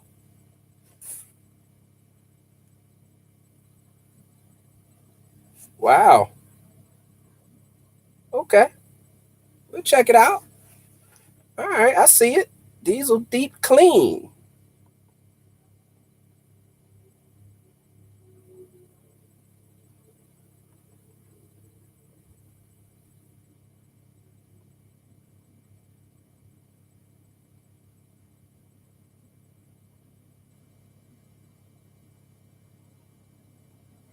Oh, okay, okay. So hold up, a Swamp Girl, holla if you hear me. So this goes into the to the fuel, right? Let's go into the fuel. I just want to reconfirm that. I'm looking at it now.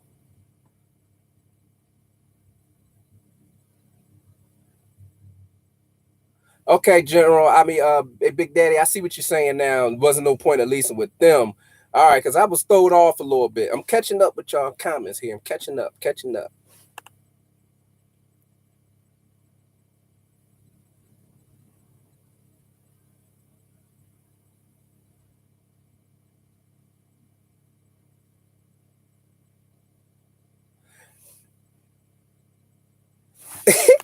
Get the hell out of here. Hey, Swag Girl, you said you had three lights on to put that joint in there? Nah, I ain't believing that. Hell no. Hell no.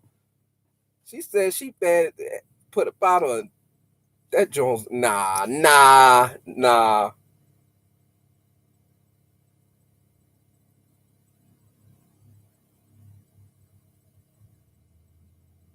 Hey, Miss T, how you slacking when you making money? There ain't no slacking. That ain't no slacking when you making that bread. Cut that out.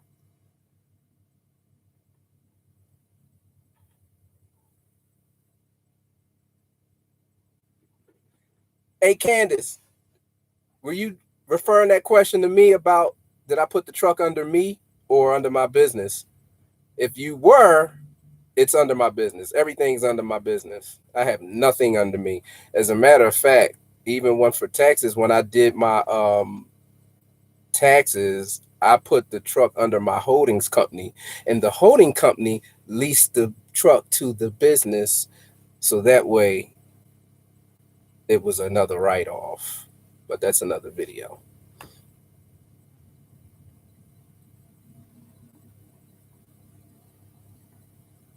I'm trying to catch up with y'all comments, so don't mind me if I'm quiet. I'm trying to make sure I ain't leaving nobody out.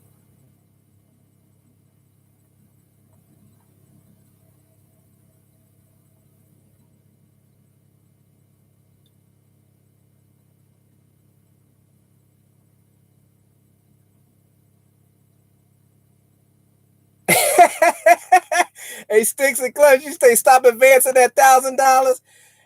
You right though. I mean, as far as the money, I mean, shit, two runs, 5,900, and that's why everybody over here in the Midwest, we all in Texas, Iowa, and you name it, we all over here because of that reason. The money is there.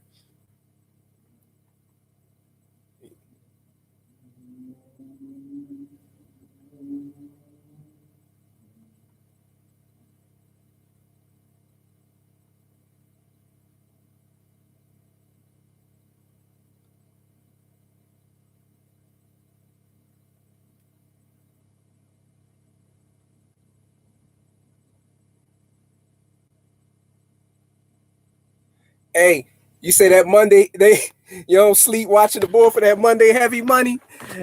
Hey, thanks for that tippet because I'm gonna be up now. I thought I was going to bed, but now I'm staying up for sure.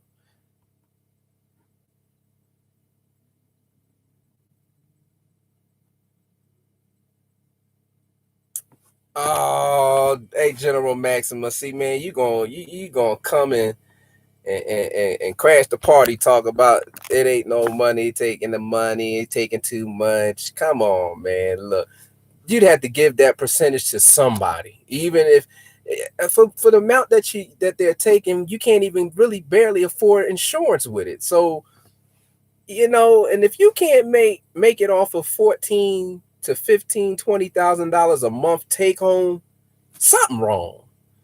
Something wrong. I mean, I put it out there. I mean, look, at bare minimum, at bare minimum, I'm taking home 8 to 10,000 a month. If I can't make it off of that and still have money,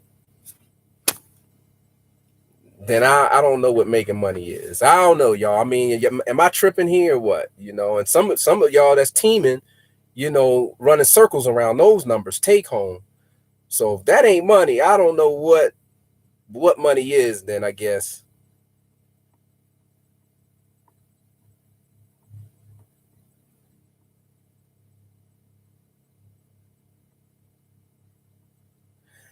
A a uh a swamp girl, look. Um I know when you do those force regions, that's the only way you can clear the lights when you do that force region. The force region, if everything is right in the system, it is supposed to clear the lights.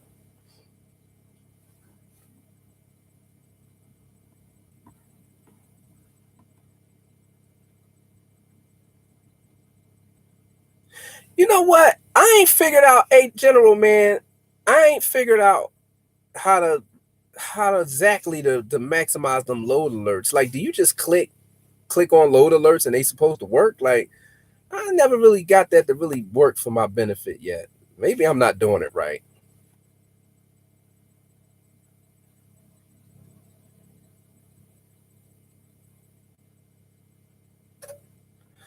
I say those. Oh man, my damn lights done went out. Who cut the lights out? That's that low power. Hey, I I say 59 to 7 grand, 5,907 grand is pretty damn close, and I'm calling that 6 grand if you want to be real about it, clutch, because you figure for $1,000 more of having your own authority. That's what I had that debate with a friend of mine, man. We were going back and forth, and I just kept telling him it wasn't, to me, it wasn't worth me getting the authority, because I could get my own authority, but it's not worth it. It's, especially right now in this pandemic and everything else that we're dealing with. It's just I can't see it to make another $1,500, $2,000. It's it's not worth the headache for me. But you know,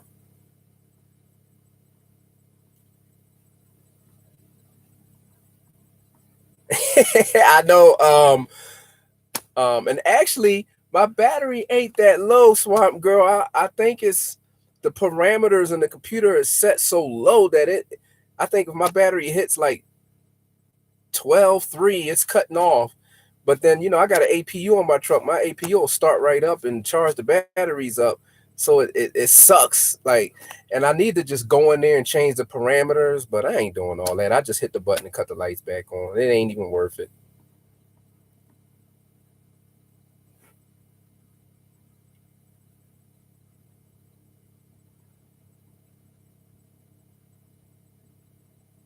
You said just put in the parameters and just hook. Oh, okay. But so you just hold up. So what I do, I just put it in there and just hit save and I'm gonna have to go back and do that because I think I was doing something wrong.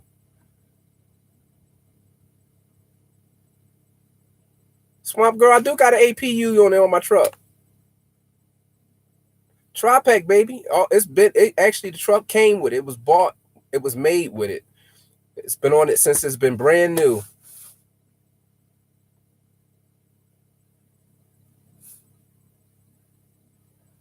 Indiana back down to Georgia. Sounds like a good lane to me, Clutch.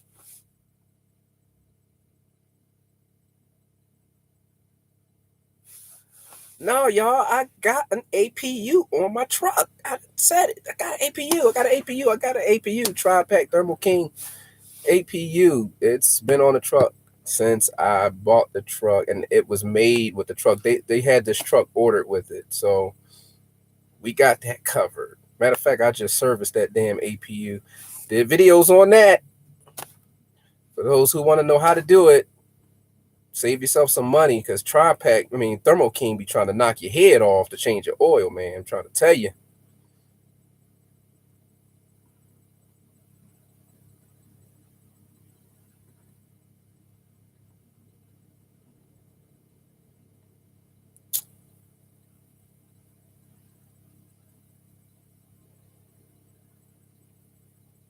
Absolutely, Candace. Absolutely. I still have mine. I still have mine. I still have my dispatcher. I still use her from time to time when I need to. And it's a difference when you hire them and they work for you because they're obviously they want to get you the most money because that's how they make their money. So I definitely still recommend it. It's just you got to get the right one, the right one. Um, and if you need help with that, you can always reach out to me and I'll plug you in with that.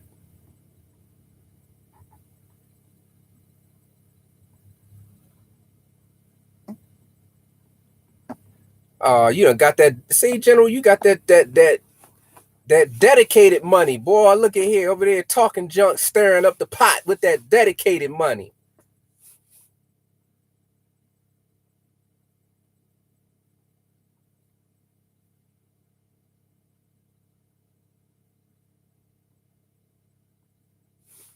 Hey, Swamp Girl, who was that low board question for?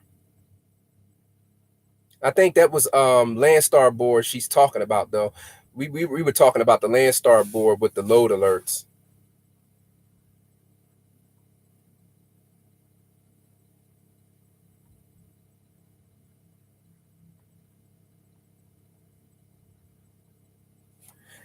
Hey T, so y'all running team, right? The majority of the time, y'all running team loads. No, Swamp Girl, I'm from Florida. We from all over the place over here.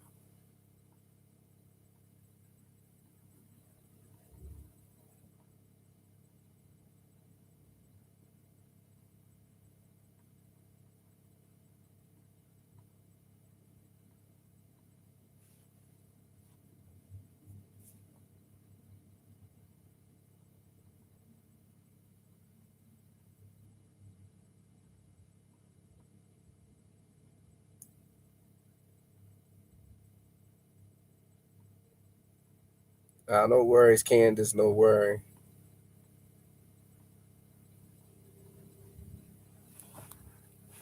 Hey, Pitts. Who that who was that question for about the trailer?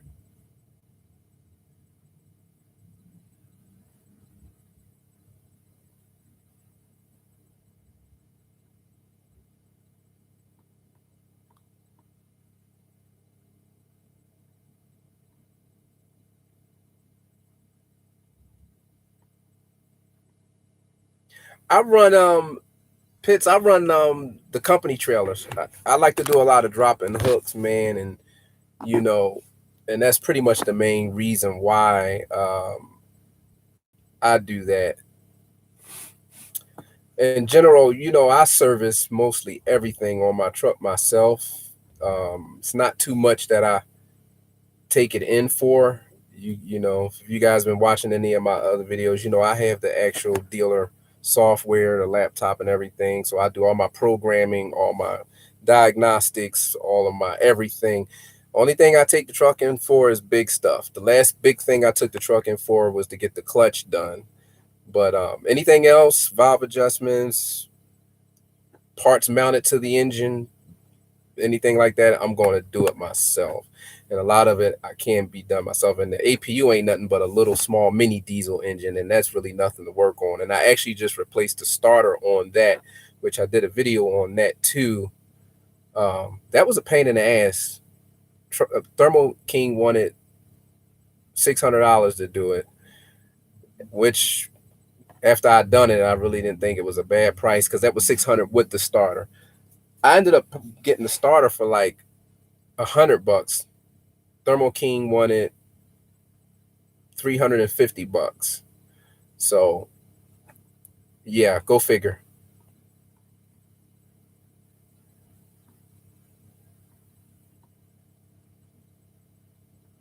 Reefer gang into his house. So you like hauling them reefers, Swamp Girl? You like hauling them reefers?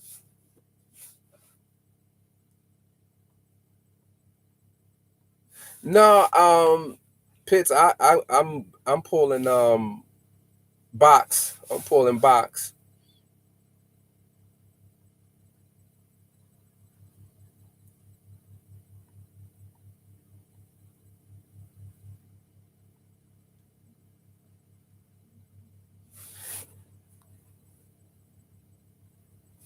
What is the year of my truck? You talking to me, Swamp Girl?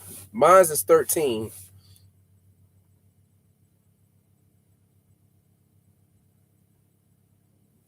I didn't even know Landstar got reefer trailers because I ain't never seen one. I mean, they got their own reefer trailers.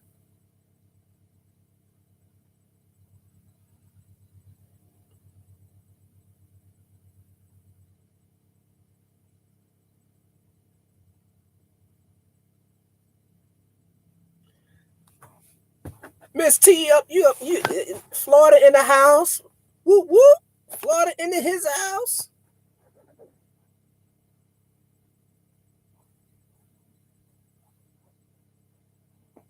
Swamp Girl, what's lease to own? What I'm missing?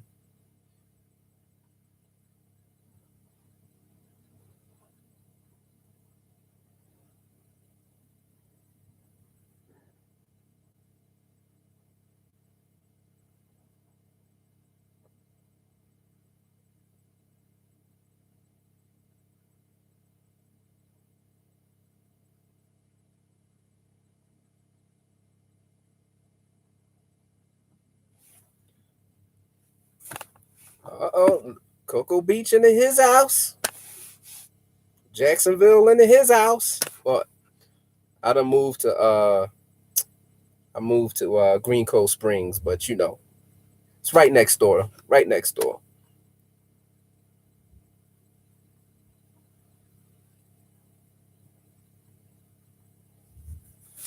What part of Florida you was at? What part of Florida you was from, Swamp Girl?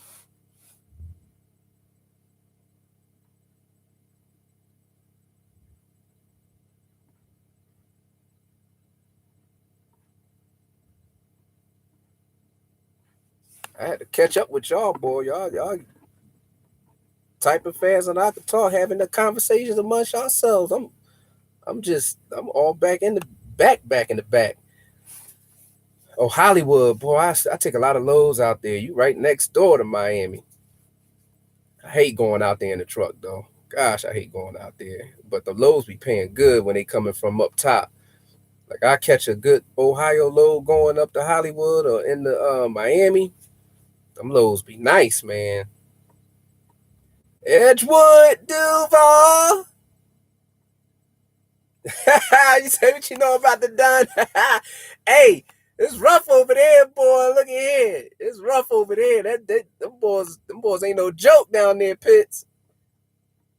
I used to live right off of Edgewood, man, right off of Cassett.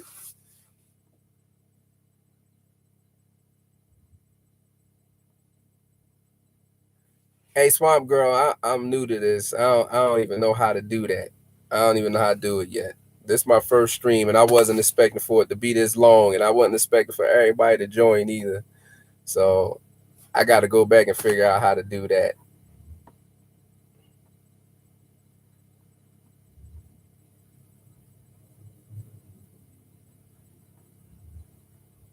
All right, Big Daddy. Appreciate you coming out, man. Appreciate you coming out. Be safe out there on the road, driver.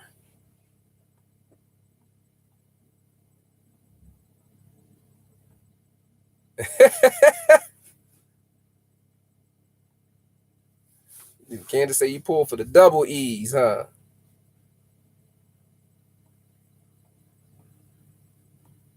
All right, where the turnpike button at? Pass the light button.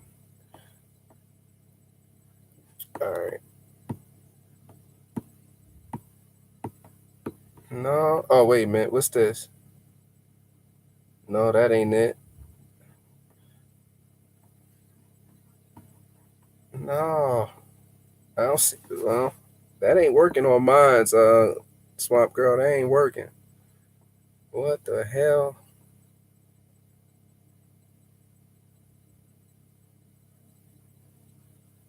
Oh, okay. Cool.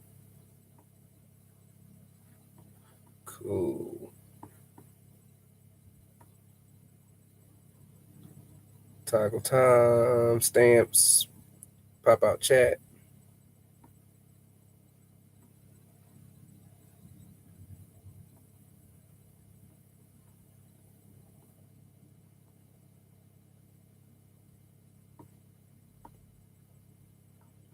So y'all like them reefers though? I mean, like I said, I ain't know. So do Landstar got reefer trailers? Cause I haven't seen them. Now I know you got guys come over with their own, but I ain't seen a company one.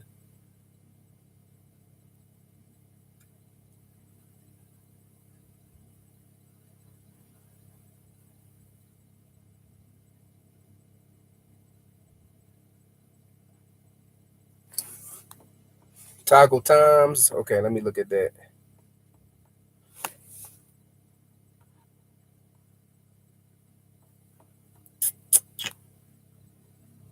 Okay, there it is.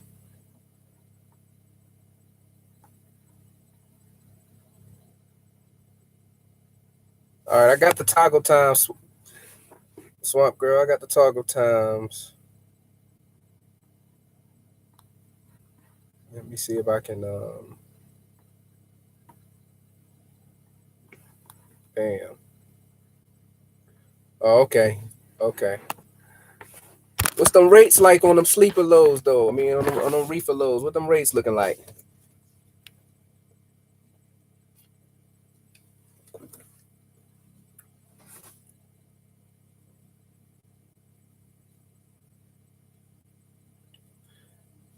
For real? Miss T, they paying like that from out there on the reefer loads?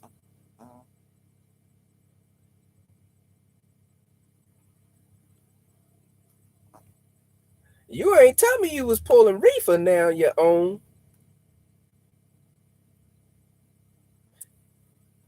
What year is what your reefer trailer?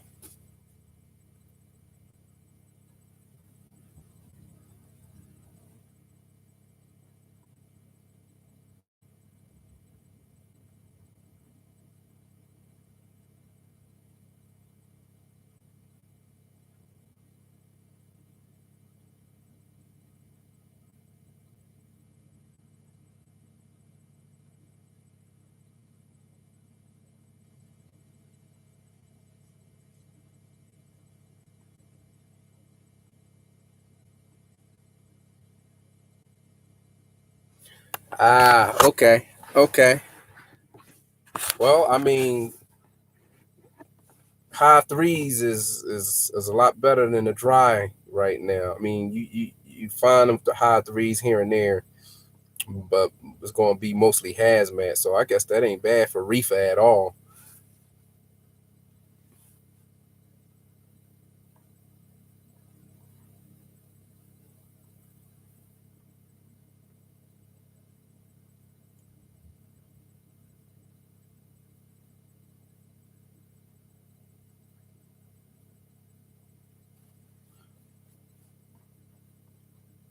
I believe that. I believe that, Candace. Because them rates over there be kind of crazy anyway. So I believe that they paying about that.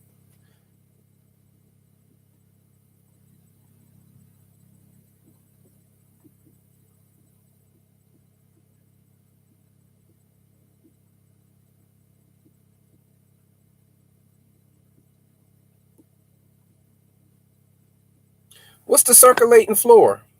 Swamp girl, what's the circulating floor?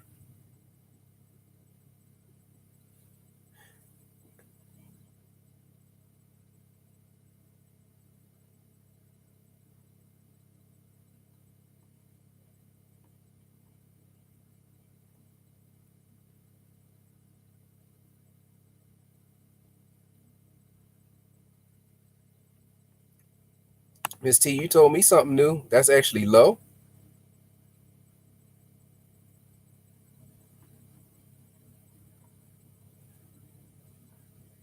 Because I thought that the trailers had to be a certain year anyway.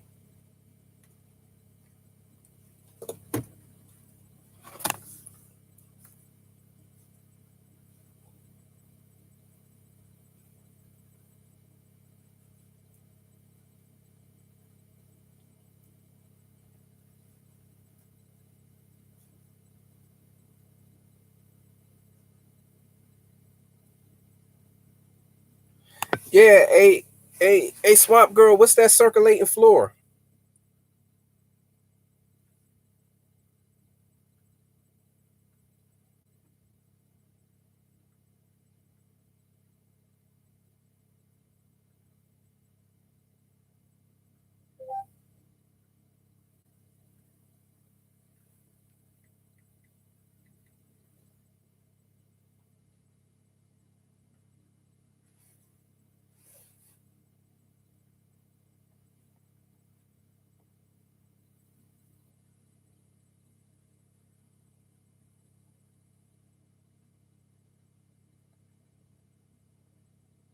Oh, okay. I've seen those when I was hauling with Warner. They got like grooves or lines in the sides.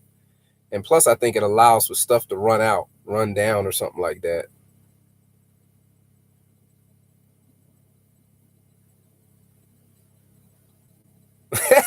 Hey Candace, what you say? You just saw Ching Ching, huh?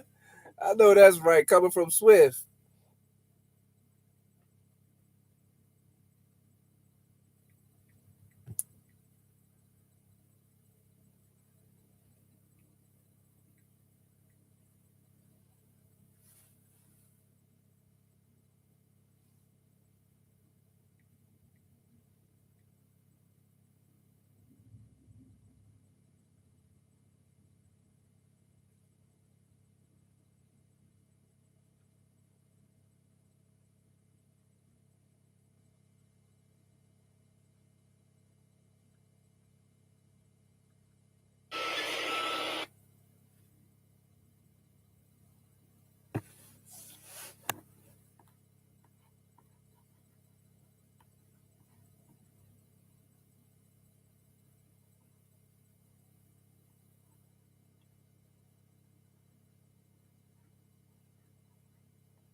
Swamp Girl, you hauling Landstar?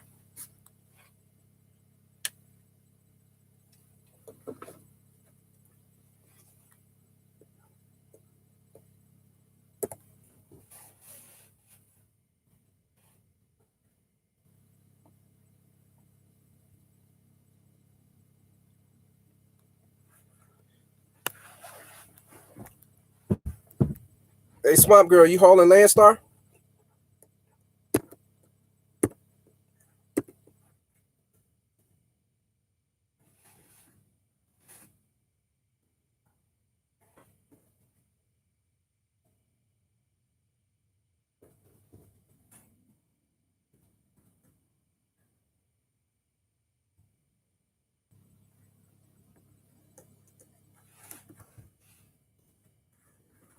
Hold on, y'all. I'm typing.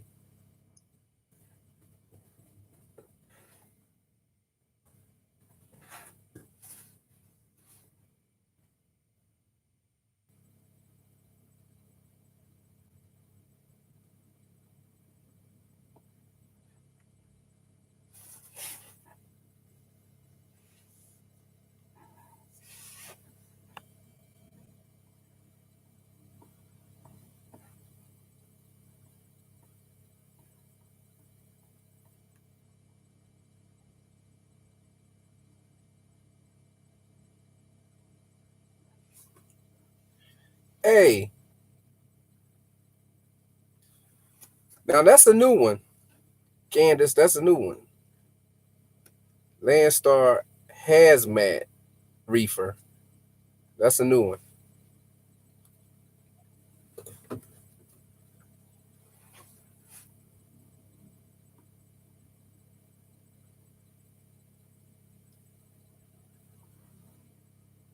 Oh, okay. You know what? Swamp Girl, it's a lot of them over there too. Um, one of my homeboys used to pull for a company out of Illinois.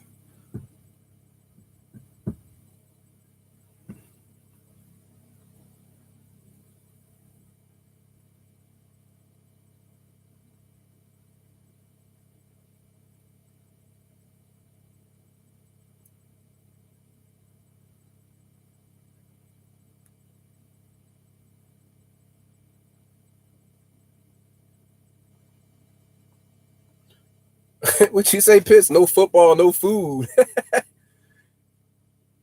no wings, no football.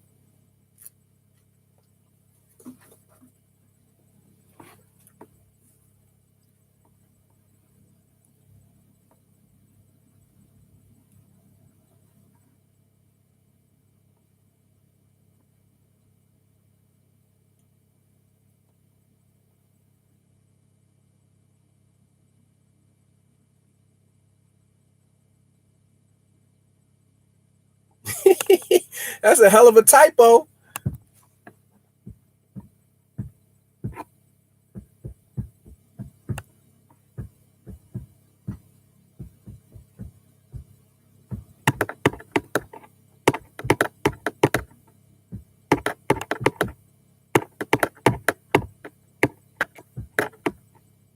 Oh, man.